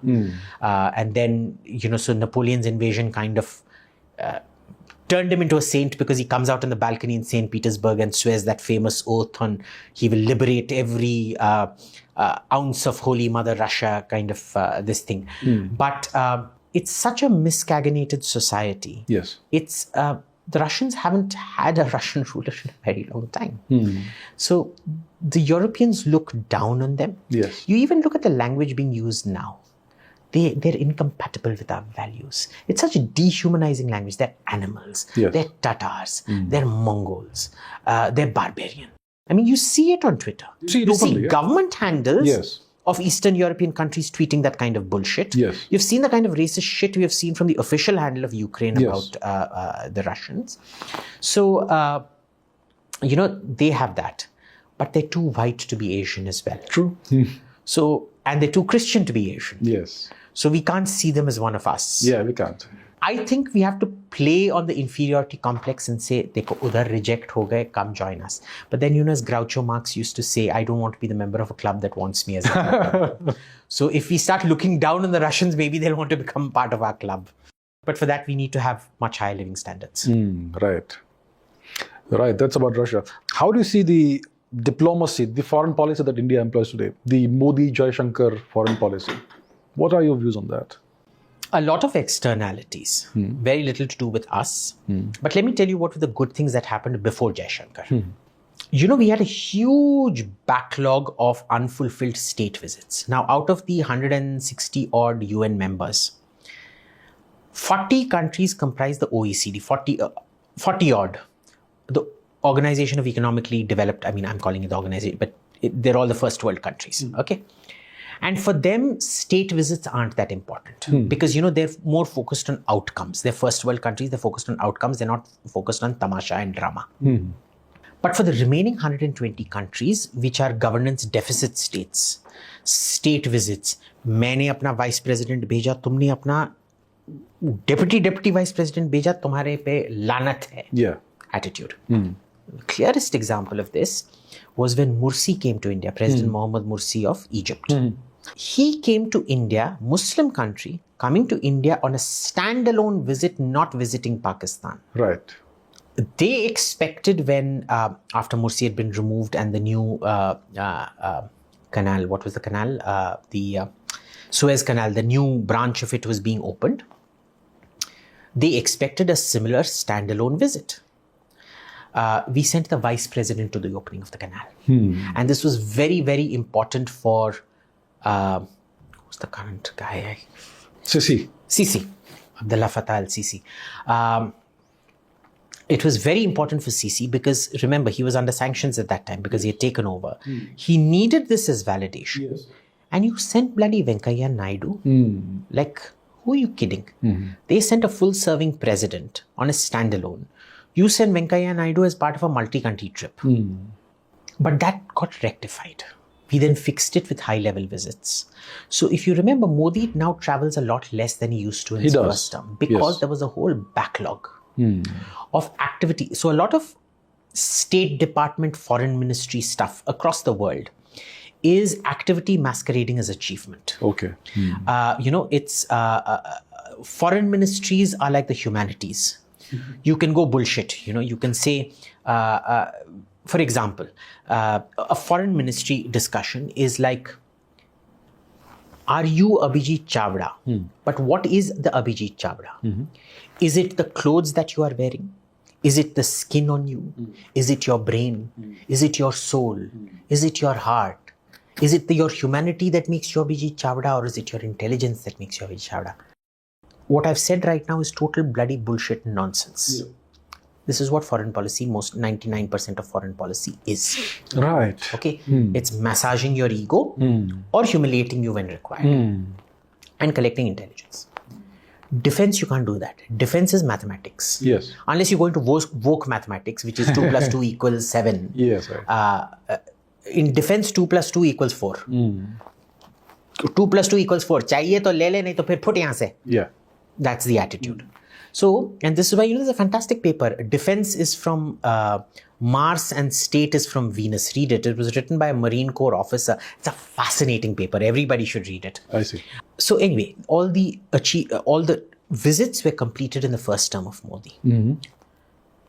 By this time, certain other things had aligned to support us. So for example, Mohammed bin Zayed, who had been grooming Mohammed bin Salman, Mohammed bin Salman gets control. Sheer alignment of nature that Salman becomes king before he dies, and he removes everybody in the line of succession and brings the next. It will no longer be a son of Ibn Saud. It will be the son of Salman who becomes the next king, which is Mohammed bin Salman, etc., etc. What did we have to do with it? He then initiates this whole thing. Trump comes and he breaks out of this toxic think tank circle of bullshit talking, where he's very practical. Everybody told him the Arabs won't make a deal. मेरे को बात तो करने दो. मैं अरब से सुनना चाहता हूँ. तू कौन होता है मेरे को बताने वाला? मेरे को नहीं तो ब्रुकिंग्स चाहिए, नहीं तो कार्नेगी चाहिए, नहीं तो ये चाहिए, नहीं तो वो चाहिए. मैं जाके सलमान से सुनना चाहता हूँ. तू बोल मेरे को. They find they can do a deal. They do a deal. And one of the reasons the entire think tank circle, Brookings, became the epicenter of all the bullshit that was being spread about Trump. The Russia files were literally concocted at Brookings. He then, and that's because they felt humiliated. The think tank circle felt humiliated that this guy is not listening to us and getting so much done. So they'll constantly underplay every one of Trump's achievements. It wasn't such a big thing, It was Mohammed bin Zayed. It was actually Mohammed bin Salman. Trump was zero. No, it required all three. It required the mentorship of Mohammed bin Zayed. It required that open mind of Mohammed bin Salman. It required the sort of decapitation, succession decapitation that King Salman did. And it required Trump to underwrite that deal for that normalization in the Middle East to happen. And it required Trump to alienate Iran in order to we're fighting too much amongst each other, so we make that pillar the enemy and then we can all unite. It required all of that to happen. Ab isme hamara kya contribution hai boss? We just continued policy as it was. The real changes in Indian policy will come when you expand the foreign service and improve the career training. Right now, through career training is non-existent. The accountability, deliverables and tangibles is non-existent. I know ambassadors abroad who have called eminent journalist friends of mine for lunch at McDonald's. Okay. तुम ambassador हो, कुछ तो औकात में रहो कि एक senior journalist या think tanker or a vice president of a firm, you're asking them out to lunch at McDonald's. Really? What does that say about you? Kam se kam, there's a charm in inviting somebody home and cooking for them, which they go gaga over. You can have a very humble home. But the very act of calling them home, because Europeans are very impersonal. They won't call you home unless they feel really close to you. It's at a restaurant. You call them home and charm them with something even simple. They really love it. Yes. I'm yet to meet a European who doesn't like dal chawal. They go gaga over dal chawal. Who doesn't? I mean, apparently it's known to be an aphrodisiac. It has two compounds. The rice and the dal have two compounds, which are perfectly complementary, which make it addictive. Okay. So it's one of those things. Do it. But they're not taught social graces. See, at one point of time, this syllabus was made for Maharaja's sons joining the IFS, which they used to. Okay. So you didn't need to teach them English. You didn't need them how to hold your fork.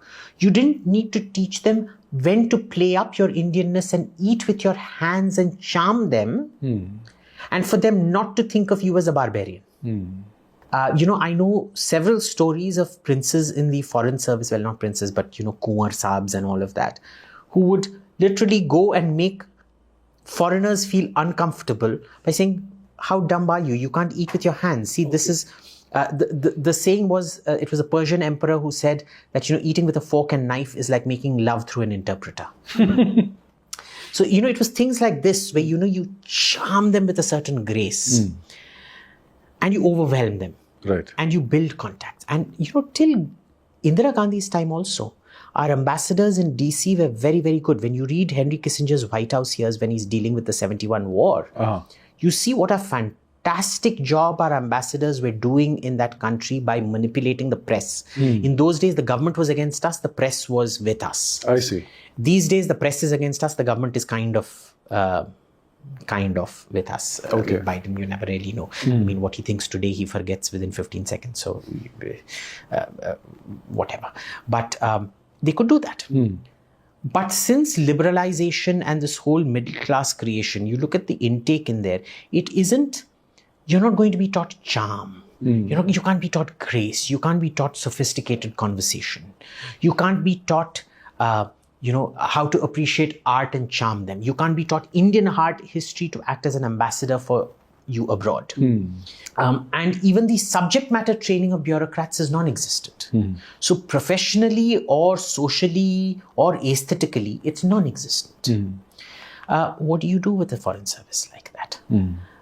Has Jaishankar fixed any of it? Has he gone to the root causes? No. So far as I see in Modi, one important thing that got sorted out was, like I said, all the activity, the visits and things, jiska quota bhara pada tha, which the previous government had ignored, which was completed. Once that was done, you needed the institutional reforms, you needed the human resource reforms, which is the training and all of that, and you needed clear course setting and uniform application. Not JNU application in silos to your bureaucrats, but uniform application of what the mindset of the government is onto the bureaucrats. Instead, what we get is a foreign minister who thrives on 10-second clips on Twitter, being very smart. Thankfully, he's not being abrasive like Krishna Menon. He's not pissing off people. But, if you think foreign policy is the sum total of, and you have a very goofy spokesperson who ends up sinking your case more than defending you more often than not. So, it's, I don't know what to do. Have you ever heard anything profound come out of Jaishankar? Has he ever contextualized anything in a way nobody else has? Has he laid out a pathwork or framework? Have you ever gotten clarity on what India's foreign policy is? I wonder. See, nobody can recollect. What is the Jaishankar doctrine? Nobody can recollect. Narasimha Rao had a vision. Atal Bihari Vajpayee had a vision. What is this government's vision? Vishwaguru is not a vision. Vishwaguru is on the vision for sure. And it's disappointing because coming from the service, he should have known what all is required. Okay. And it wasn't sound clips. What do you think of the Biden administration? Who do you think is running the US? I mean, clearly Biden is not competent to manage himself, let alone the country. Kamala Harris is incompetent. We can see that. So who's running the country? Recently, we saw this news report that the Pentagon blocked the White House from sending a dossier to the International Criminal Court, which kind of tells you that the Pentagon is more powerful than the White House. So who's really running the nation? In that instance, yes. Right now, as I understand it, there are several different silos. competing for power. And there's a lot of crossed wires and crap happening out there. It's a power struggle because you don't have a coherent president. Yes. And you have a joke of a vice president. Yes, right. Nobody takes Kamala seriously. Nobody does. I mean, if you hear her, she seems almost as schizophrenic as her boss. She sounds drunk at times. She sounds drunk at times. Yes. Most of the times. Actually. Most of the time. It's the miraculous day when she sounds not drunk. Right. But she's there. And when your president and vice president are people who simply can't hold fort, this is what happens. It's a government without direction working in silos.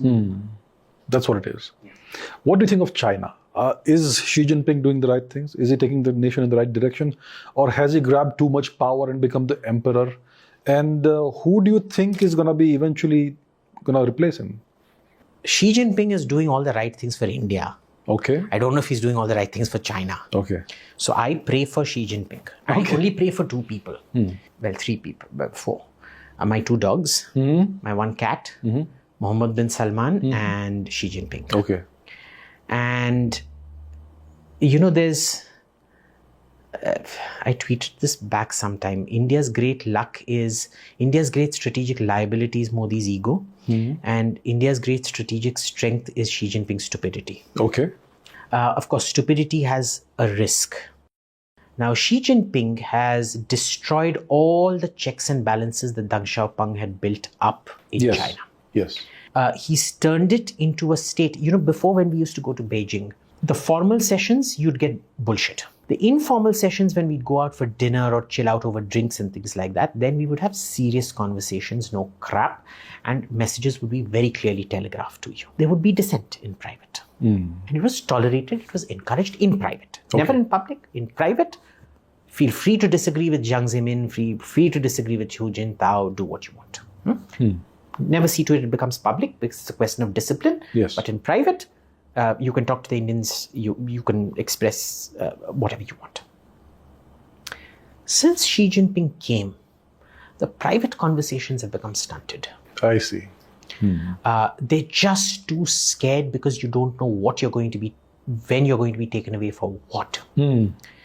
Because he's destroyed the Guanxi system. The Guanxi system is no longer functional. He's sort of made it all around himself and his cult of personality. Yes. He's defenestrated the military. Before the military had a huge, nobody takes the Chinese foreign ministry seriously. All the decisions used to get made in military headquarters and sent over to the foreign ministry simply to implement.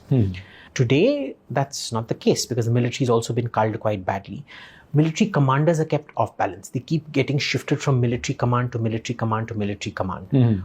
Today, an air defense artillery officer will tomorrow be posted to paratrooper. Paratrooper will be posted to logistics so that they don't gain powers like a feudal lord. Okay. So there's great dysfunction out there. There is...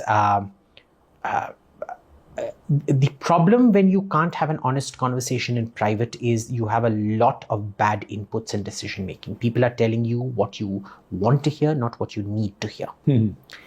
And that is therefore for me a lovely thing. Right. I wish more of Xi Jinping on the Chinese. The problem, of course, is the room for error, grave miscalculation, increases exponentially when you have a leader like that. Right. It's like Hitler in the bunker only listening to reports that he wanted to listen to, not what he needed to listen to.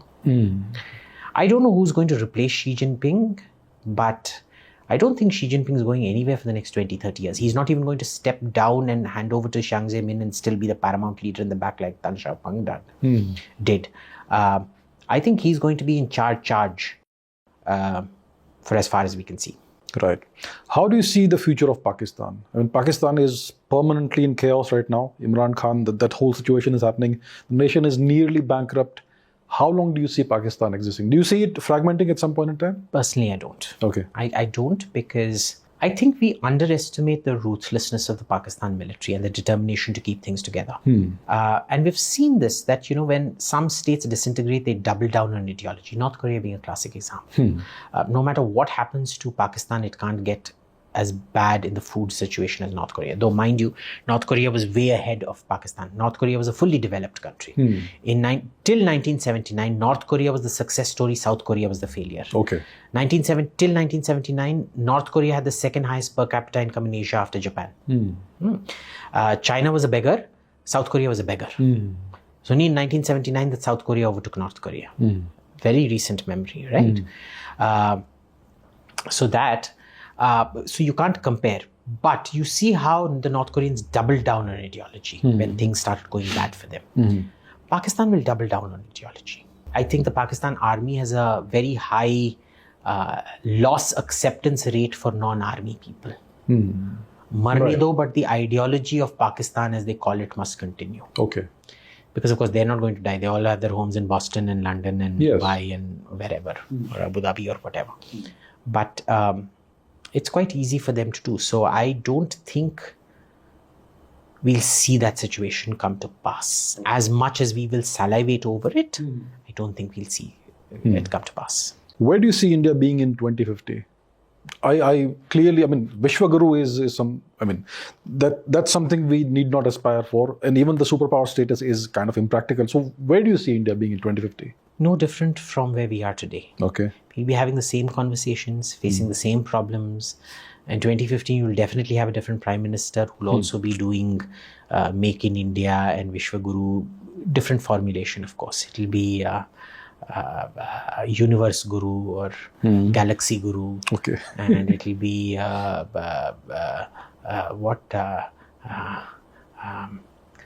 it won't be Make in India, it will be Construct in India, some crap like that. But I don't see us solving our fundamental problems and leapfrogging. How does one solve these fundamental problems? Do we need to completely change the way the governance structure is structured? What do we need to do? What's the solution? So, first let's understand what our problems are. One is the education problem I spoke to you about. Totally. Now, to get to the basic manufacturing level, that to produce a factory floor worker at a Chinese level or a Vietnamese level of production, you need to invest about, let's say, $1,000 per year per student. So about 83,000 rupees per student per year in a single language education. Who's going to bell that single language cat? Yes. Who's going to allocate 1,000 per student per education? Now, 12 years of study plus 3 years of either trade training or a bachelor's degree. If it's a BSc, it becomes much more expensive because the materials and things required for chemical experiments and physics experiments and things like that. Yes. At that tertiary level of training and things like that, you require about $10,000 a year minimum. The total education bill then per year, assuming it's 13 million people joining the workforce every year, which is the last figure, even assume it's half of that, say 7 million. At 13 million, your education budget becomes something like 500 to 600 billion per year. Per year. To achieve just a China level of workforce. Do you have that money? No. Do you, even at 7 million, it's about 300 billion. Do you have that money? You don't. We don't. So what do? You go in for the sort of Swiss education system, which was teaching those shepherds on the hills who'd spend 6 months up in the hills and then come down and learned. You do apprenticeship from the 10th or 11th standard or even before that, because the $1,000 per student is affordable. It's expensive, but it's still affordable, as opposed to the secondary is what kills you. So what you do instead is you go in for a urban renewal program. Okay. Right now, Delhi is extraordinarily fuel inefficient. It's any Indian city is fuel inefficient. It's energy inefficient. It is space inefficient. Yes. Delhi, technically, if you build 60, 70, 80 story high rises, can be brought down to 10% of its size with huge parks and a much higher standard of living with, say, double glazed windows.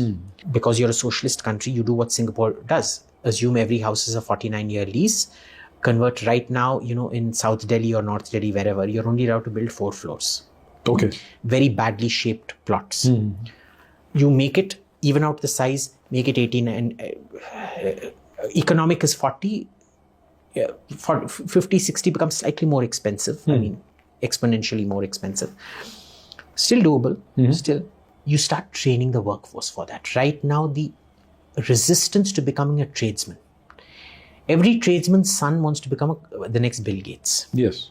Is that you show them that there is good money to be made. You train them on the job. And this is what happened to our workforce in Dubai. We get all the third-rate workforce here. Our trained workforce goes to Dubai and works on construction there. Okay, so you do the Dubai on-the-job training, where you have basic literacy in one language. You do that. You then create economies of scale in construction material.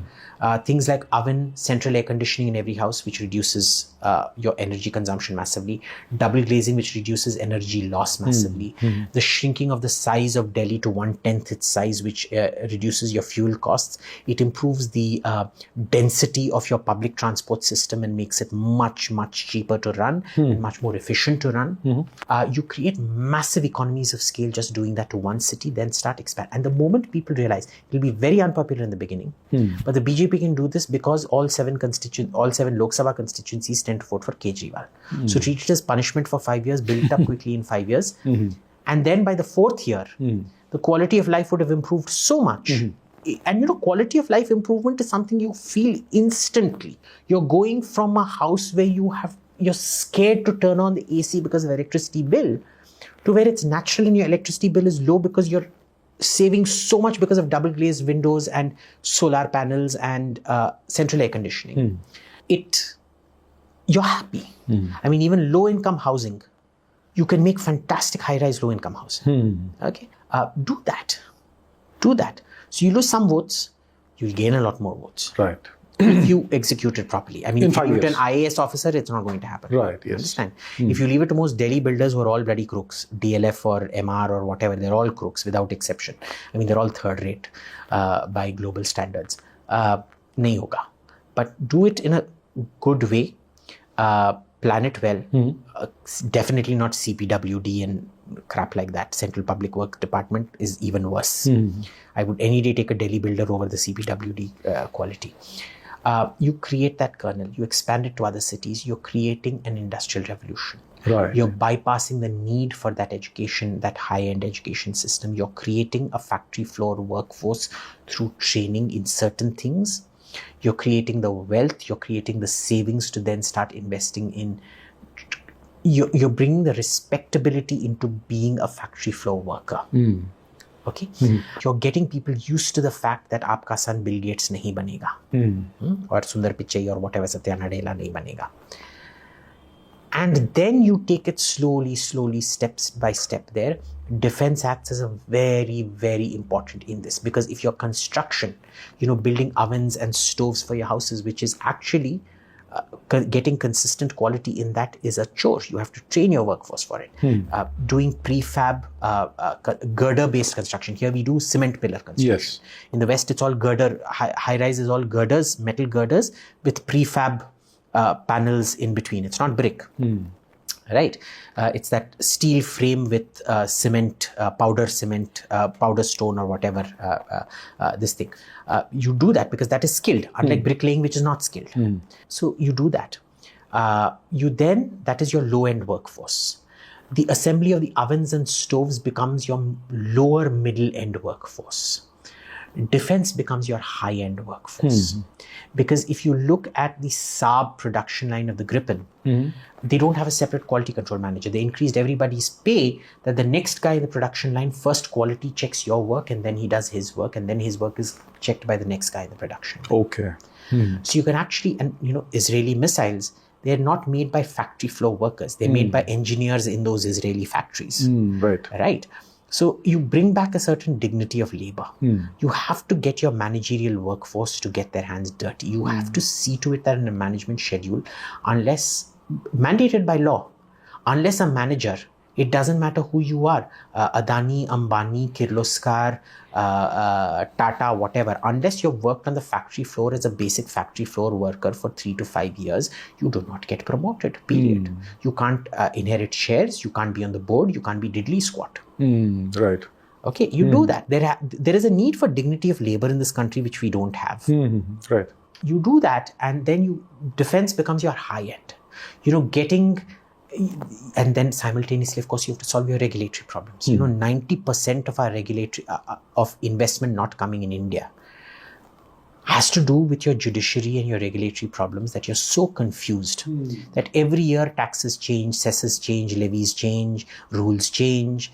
Each one is applicable at a different point of time. There is no predictability. One judge will say one thing, like you saw what Chandrachud did with Zubair and what he did with that guy who was wanted by the Tamil Nadu police. No, with Zubair, in spite of 7 people getting killed, it was, you're a journalist. How can I stop you even from tweeting? When it comes to the Bihari guy who was talking about the Bihari, this thing in Tamil Nadu, he's like, how dare you go around doing this in a stable state like Tamil Nadu? Jail, go to jail. Okay. So, we don't have one Supreme Court. We have 14, 15 Supreme Courts because each bench is schizophrenic. It thinks differently. You can get diametrically opposite results depending on the bench.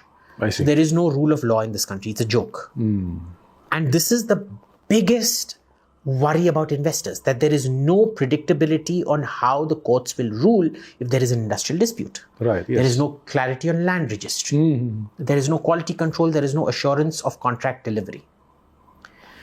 You focus on that instead of running all these idiot schemes all around. Focus on things like that. Do police reforms. Concentrate your money where it counts. Urban development will look after a lot of other things. You focus on security and regulatory. Almost go back to an Arthashastra like minimalist approach to government, which was what we were promised. Remember, minimal government, maximum governance. Yes. It's become the reverse. But that was the promise. Do that. There are ways. It's not easy. It's not easy. Yeah. You can do it. If you plan it very, very carefully, if you do your quality selection very, very carefully, it is possible to do it. Okay.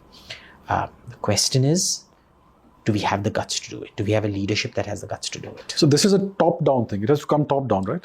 All changes are top-down. Top-down, yeah. I don't care what our audience reads in these online modules about bottoms-up peace approach and bottoms-up nation-building approach. It's all humanities-based bullshit. It has never worked. All major serious change has always been top-down. Right. What do you think of the wokeism pandemic that's sweeping the world? Why do you think the West is coming up with this thing that's destroying their own society, and now they're exporting it worldwide, including to India? They've run out of problems. So they're creating problems. So they're creating problems where none exists. This is like, basically, assume I'm your employee. You found me in a very bad state. You paid for all my medical things, but now I've gotten used to taking 4 days off a week instead. Right. Okay. So you then come and say ki, bhai Abhijit, ab to tum theek ho gaye ho. Come work 5 days a week like everybody else. Sir, I have now I've suddenly invented a psychological problem. Sir, I'm in deep depression, sir. Then you send me to a psychiatrist, all the reports come out. I still say, sir, I don't think this psychiatrist is good, sir. Okay, then you procure me antidepressants and things illegally. Let's sort it out. Oh, you abused me. I want a $5 million settlement. Yes. This is what is happening out there, but this is classic left. Yes, it is. They create divisions where none exist. Yes. They create social fissures where none exist. Because what they do is they prey on the weak. They are the worst kind of parasites. They will create a victim where no victim exists. They will make you feel like a piece of shit so that you join them. Yes. It is a coalition of gripe. It is a coalition of failure. It is a coalition of essentially revisionism. Of course, they'll give it all their technical jargon and claim you are the revisionist and we are the actual protagonist or whatever. Yes. But this is what they do. And this is one of the great ironies of nature, isn't it? That America thought it defeated communism when the USSR fell. And what the communists did was that they dumped the body of Russia and, like a demonic possession, they went and possessed American scholarship. Yes. And it's been one of those latent like a tapeworm. It takes years before you understand that you have a tapeworm problem. Decades sometimes. So it's like eating raw pork and getting tapeworm, where the tapeworm has finally gotten to the brain. They did a slow academic capture. Yes. Then they did an institutional capture. And now, there's no going back from here now. It's too far gone. The rot is too deep. The cancer has spread. There is no amount of chemotherapy they will destroy America. Let's be very clear about it.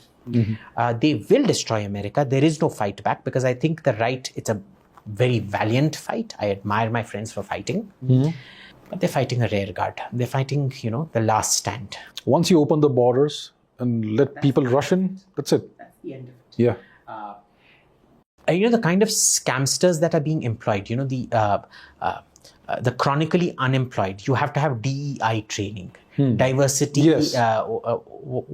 diversity training. Yeah. You now need to have certification for everything, otherwise it won't be. And now companies also have to sponsor all this shit. Mind you, do you know why all the companies have gone along with this?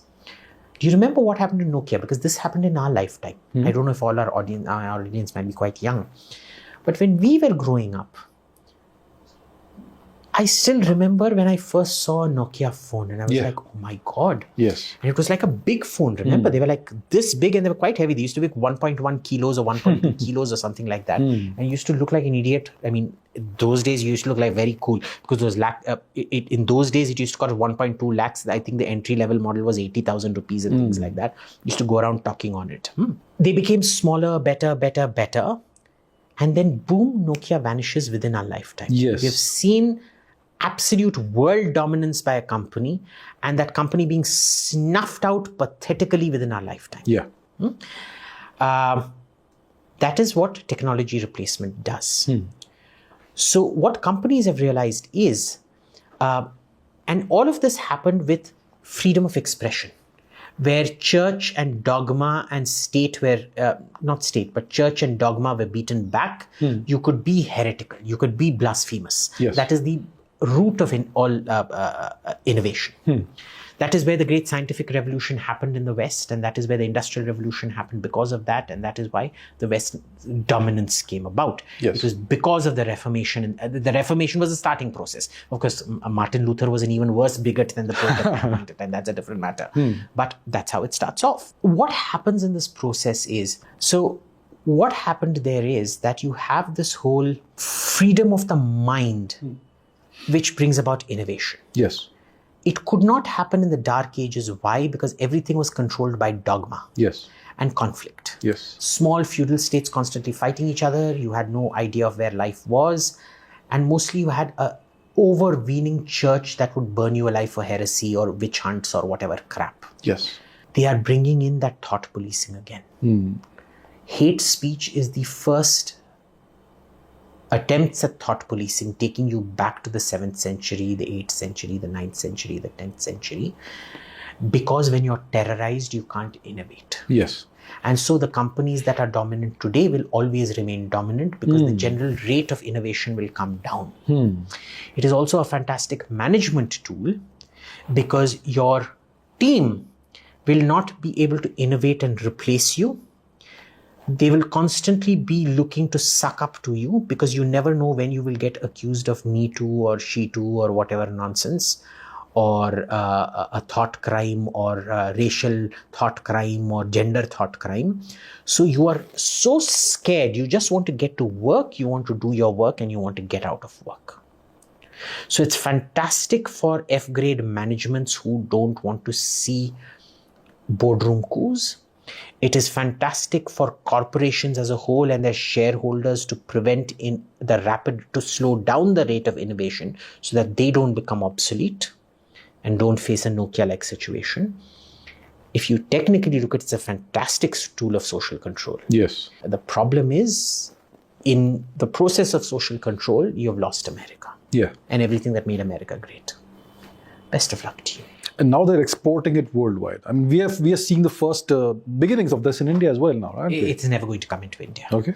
You've got some trash who do this kind of crap. Have you seen them get any traction?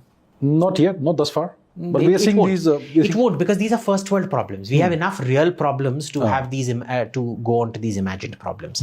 Once we reach about $40,000 per capita, then I see a great danger of this bullshit coming here. But remember, all of this crap actually started in France. It was called the Soixante whatever. It was people like, who was it? André Gide or Foucault. Who's a dirty child molesting piece of shit. Totally. A sick, dirty fellow who should have been castrated and guillotined. But France is very smart. When they find these 66 pedophiles, all of whom are thought leaders, they export them to America. Yes. And they spread their rot there. And Americans, being trusting creatures, oh, look at these fancy little French people coming here and talking to us and all funny jargon. And, you know, oh my God, that sounds so sweet. It's not a croissant, it's a croissant. And oh my God, that's so cute. And oh my God, I didn't understand a word of what you said, but I love listening to you talking to me in my French, your funny French, sexy French accent. Da da da da da. It becomes the theory out there. It becomes fantastic. And in time the Soviet Union falls, you find the perfect new victim card to play, fusion of toxicity. To this day, the one country that it has not touched in the developed world is France. Yes, right. Because the French are very clear about their first principles. You know, France is the only country where the left accuses the right of not being secular enough. You know, they're like, it was the left that was accusing Marine Le Pen of pandering to Islamists, saying you're not being hard enough on them. Okay. All right, Mélenchon was accusing Marine Le Pen. Normally it is the other way. It's the other way around, yeah. But here, every French politician, because of the way, what I said, our foreign service needs to be trained up. Those schools, those French bureaucratic schools are so good. There's first principles and the applications of thought. What the Israelis do to a military problem, the French do to a sociological problem. The French are the Israeli, what the Israeli military is to problem solving, to military problem solving and technology problem solving, the French are to humanities problem solving. They identify rotters and kick them out. They know their first principles. They know how to train their things. You will never see this bullshit come in France. Right. So they're very clear about that. We need to build that kind of a French system. See, they're very clear on their principles of secularism. They're very clear on their laws. They never violate their laws. They always stick within that. They know what laicite means. In India, we still don't understand what dharma nirpaksh means. Right, yes. So it's... I'd say the French model is a fantastic model, at least in bureaucracy training. Let's get the French down. Let's get a whole lot of retired French bureaucrats to train up our bureaucrats at any rate. You know, I had a French bureaucrat studying with me in Australia. Every 6 months he'd be flown, and he had still not joined the bureaucracy because he was finishing his bachelor's degree but had been selected for the intake. Okay. Every 6 months he'd be flown back to Paris, even before he had joined, to do pre-starting courses and things like that. That is the amount they invested in their bureaucrats. And the bureaucrats are very down to earth. You'll never get a bureaucrat who will say, "Sande, janta hai mera baap kaun hai?" Coming back to India, what do you think of the situation in the Northeast? The Manipur situation. Manipur is still aflame, kind of. What do you think is the root cause of this? Largely the free hand that was given to Christian missionaries to go there and spread their bile. Indeed. Because, you know, the problem is the West seems to think of all Christianity as being first world Christianity. First world Christianity in Italy and America is very nice, you see. Your local priest is kind of your local community counselor. Yes. You have a problem when he's not abusing your kids. You go to him, you have a chat with him, he'll provide counseling services, he'll help you get through things. He's more like a support mechanism. Third world Christianity is not like that. Third world Christianity is the Christianity that goes around burning witches. Yes. Burning albinos. Remember, a lot of the albino burnings in Africa. Is sanctioned by the church. All the gay killings in Africa are sanctioned by the church. Several churches. And people don't want to talk about this, but in the Northeast, several witches are killed every year. I see. Oh yeah. It's never reported as such, but they're killed every year. Wow. Okay. It's a very nasty, mean, land-grabbing thuggery, the way feudal Christianity was at one point of time, 7th century, 8th century, 9th, 10th, 11th, whatever Christianity was. So you're never going to be able to make that point there. And now the damage is done. All the diversity of that area has been destroyed. It's all been homogenized into different churches. Their identity, their traditional identity is all gone. It is now consolidated around linguistic identity and mostly religious identity, because the church has been given a free hand to provide all kinds of services which nobody else is allowed. Well, the Muslims also have that free hand, they just don't invest.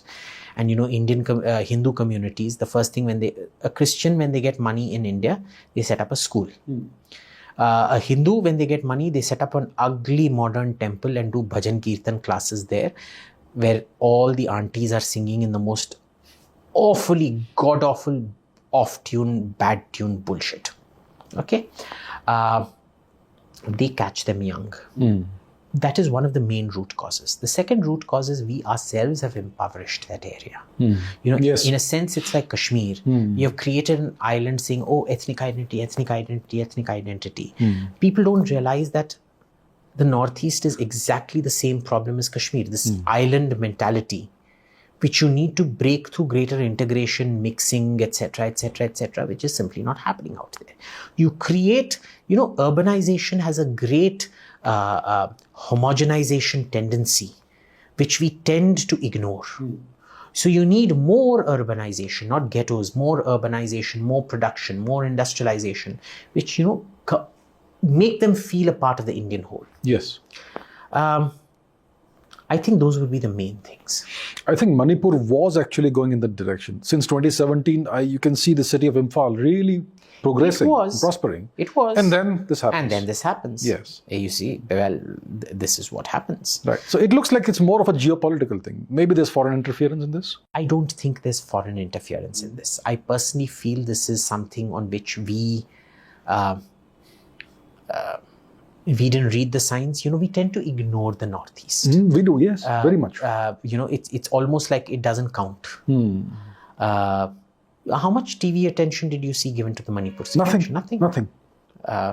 Everyone ran one token news item for 2 minutes and one token article. Yeah. And after that, it's still going on. It's still going on as we speak. Nobody's reporting about it. Nobody is. When Congress didn't think it was going to go their way, they said, okay, election's over, can we now focus on Manipur?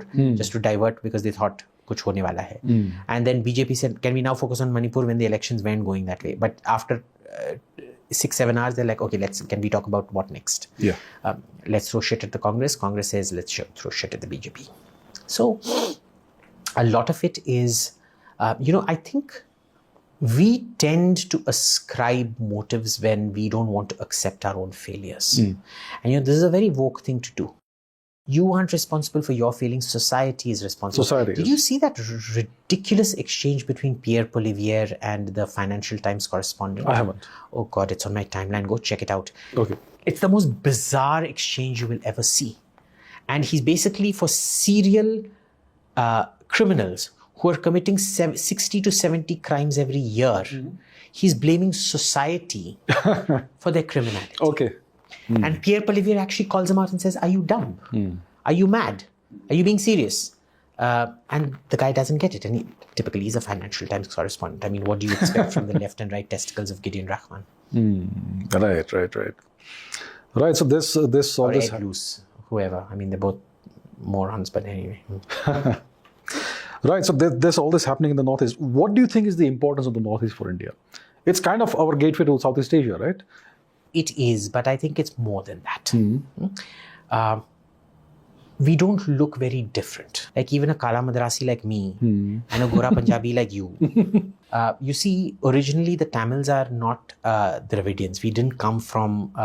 we are not Semitic people who moved here. Okay. The DNA studies show that we came from Burma. So we're the original Manipuris. Okay.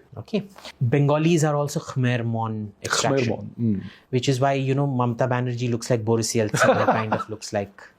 I mean, you see that with a lot of Bengalis. Yes. So I'm technically Burmese. Thai Burmese. and you are a invading Aryan. Yes, of course. But we look very different. No, I mean... We look very similar. We look quite similar. Overall. I mean, other than the fact I'm 3 times your circumference. But the Northeast is that one population that is linguistically, culturally to an extent, but ethnically very different from us. It is crucial to the idea of a multi-ethnic, multi-Indo-cultural Hindu civilizational state. Not India, a Hindu civilizational state, which for me is what India should be. And that is its importance. It's a very theological, I mean, not in the religious sense, but in the, the theology of the idea of India, if you want. Such a terrible term. I mean, the idea of Pakistan just ruined it for everybody, hasn't it? But it's very important that way.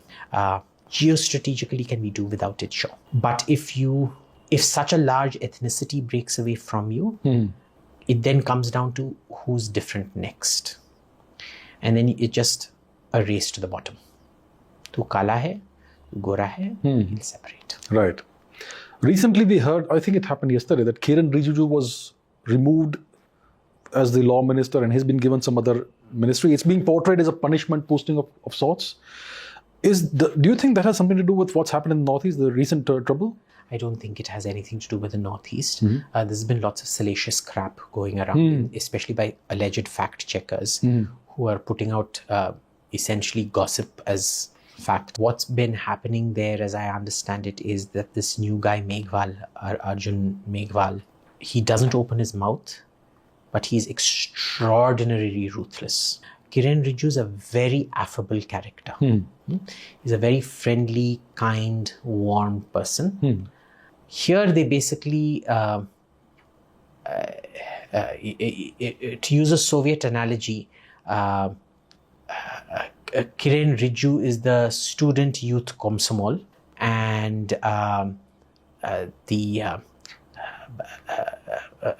Meghwal is the Schmerzspionum division of the KGB. Okay. Tasked with burning alive internal traitors. He's the Lavrenti Beria. So he's been brought in. It's actually a sign of hardening of attitudes towards the judiciary, not a softening of attitudes. Okay.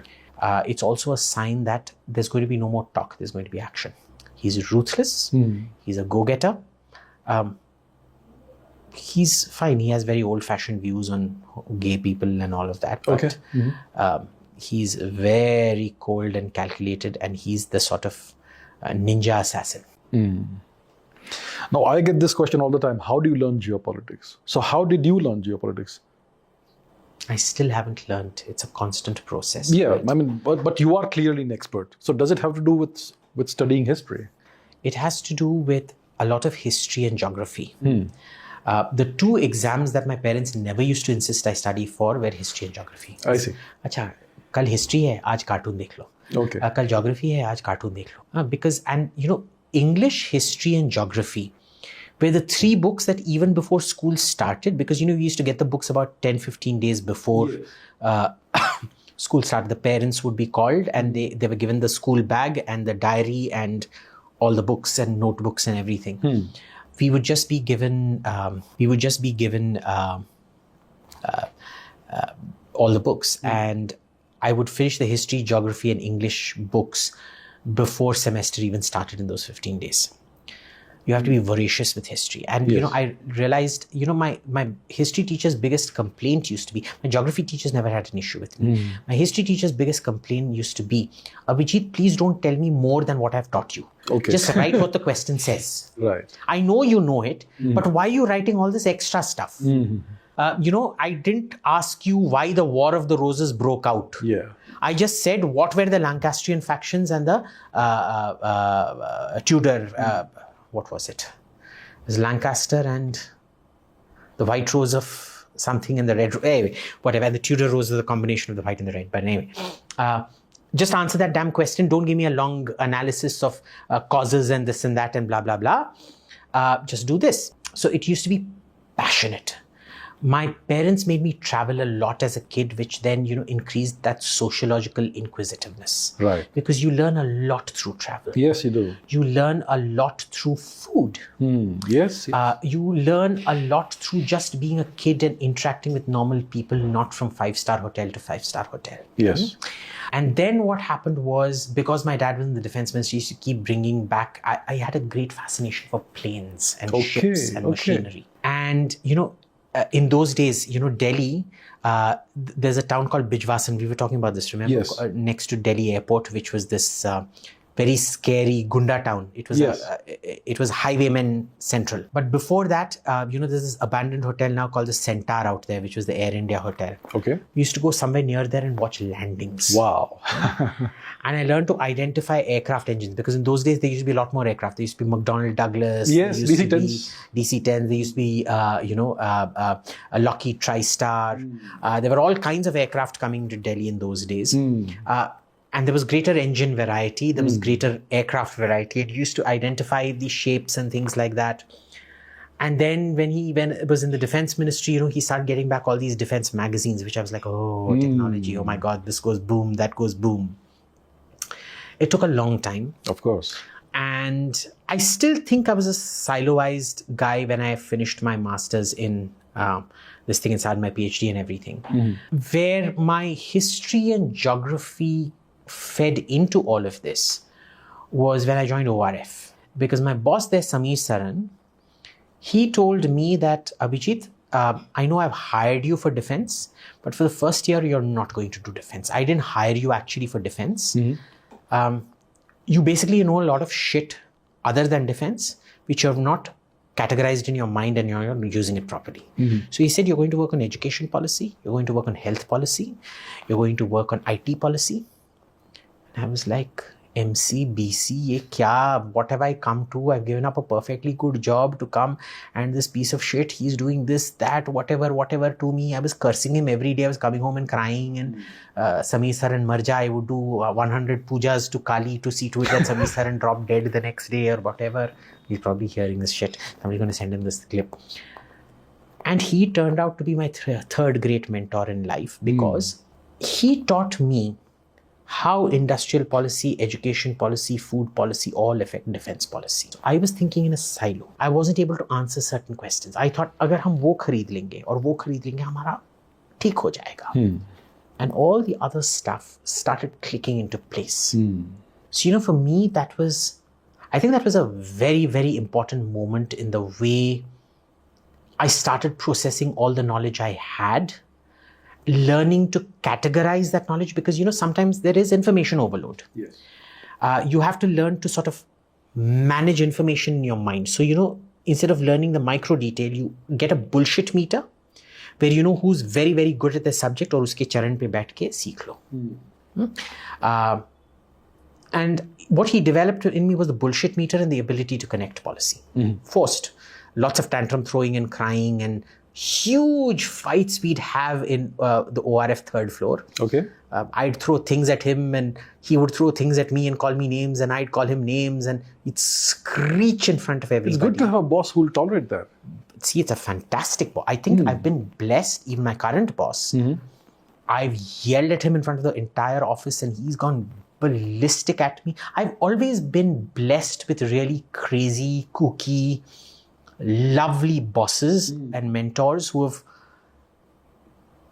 never punished me for being a problem child. They've always said, हाँ ये थोड़ा mental case है, but इसको हम fix कर सकते हैं. Or they've always value added to me. So they're my gurus in that sense. And I still screw around with them and call them names and things right to their face.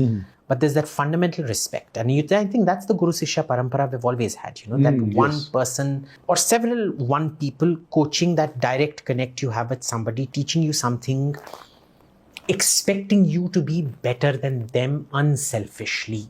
Not the inferiority complex, ye mere se behtar nahi hona chahiye. Indeed. Encourage you to be even better. Push you to be even better. I've been blessed that way. I had this discussion yesterday with Swapna Sundariji, who's a Odissi and other dancers. I'm a big fan of Swapna Sundari. She used to be one of the big names. She then completely went off the dance scene, but she used to be one of those absolute top names like 15, 20 years back. Yeah, she's a fascinating person, and we had an extensive discussion. It will come out on my channel, and I hope to have another follow-up discussion soon. So we spoke about the concept of the guru, what you mentioned. And it's not about, see, today we think of all teachers as our gurus. Yeah. That's clearly not the case. Not so what's your idea of what a guru is? Someone who changes your life. It's very clearly somebody who changes your life. And it doesn't have to be the same thing. It can be an act of kindness. It can be an act of compassion. It can be an act of understanding. It can be an act of education. We tend to just narrow it down into education. But education comes in so many shapes and forms. And something that changes your life profoundly is, for me, a guru. So, there are many, many, many of my teachers in school who I consider my gurus. There are a lot more teachers in school who I do not consider my gurus. Indeed. There are lots of adult mentors that I've had ever since I entered adulthood. Who I consider my gurus. So, I've been blessed because a guru-shishya relationship is a kindred relationship on both sides. The guru sees something special in you and you see something special in them. And they end up changing your life for the better. For me, that it is, I think, the West doesn't understand that. It's such a uniquely emotional, philosophical thing in India. I think we accept it and we respect it a lot more in this country because we have that theological framework. Whereas in the West, I've seen it happen, but they don't connect at that sort of spiritual level that a guru-shishya does in India. It's more transactional in the West. It's much more transactional in the West. And it's all about, there's this relationship in which you need to pay your teacher. In India, it's a guru is your guru for your life. For life. They are. You can go back anytime. You can go back at any time. You can demand whatever. You can throw whatever tantrum. You can screech at your teacher. पागल आ गया है, चलो चलो सब भागो इधर से, हाँ बेटा बोल बोल बोल और फुट यहाँ से जा. And it's a very it's no longer a formal. It's family. It's family. It's family. Yes. You know all their family members. You are invited to the children's wedding, their wedding, everything. You become part of the family. You are a crucial part of the family. The family event can't happen without you. It becomes like that. Yeah.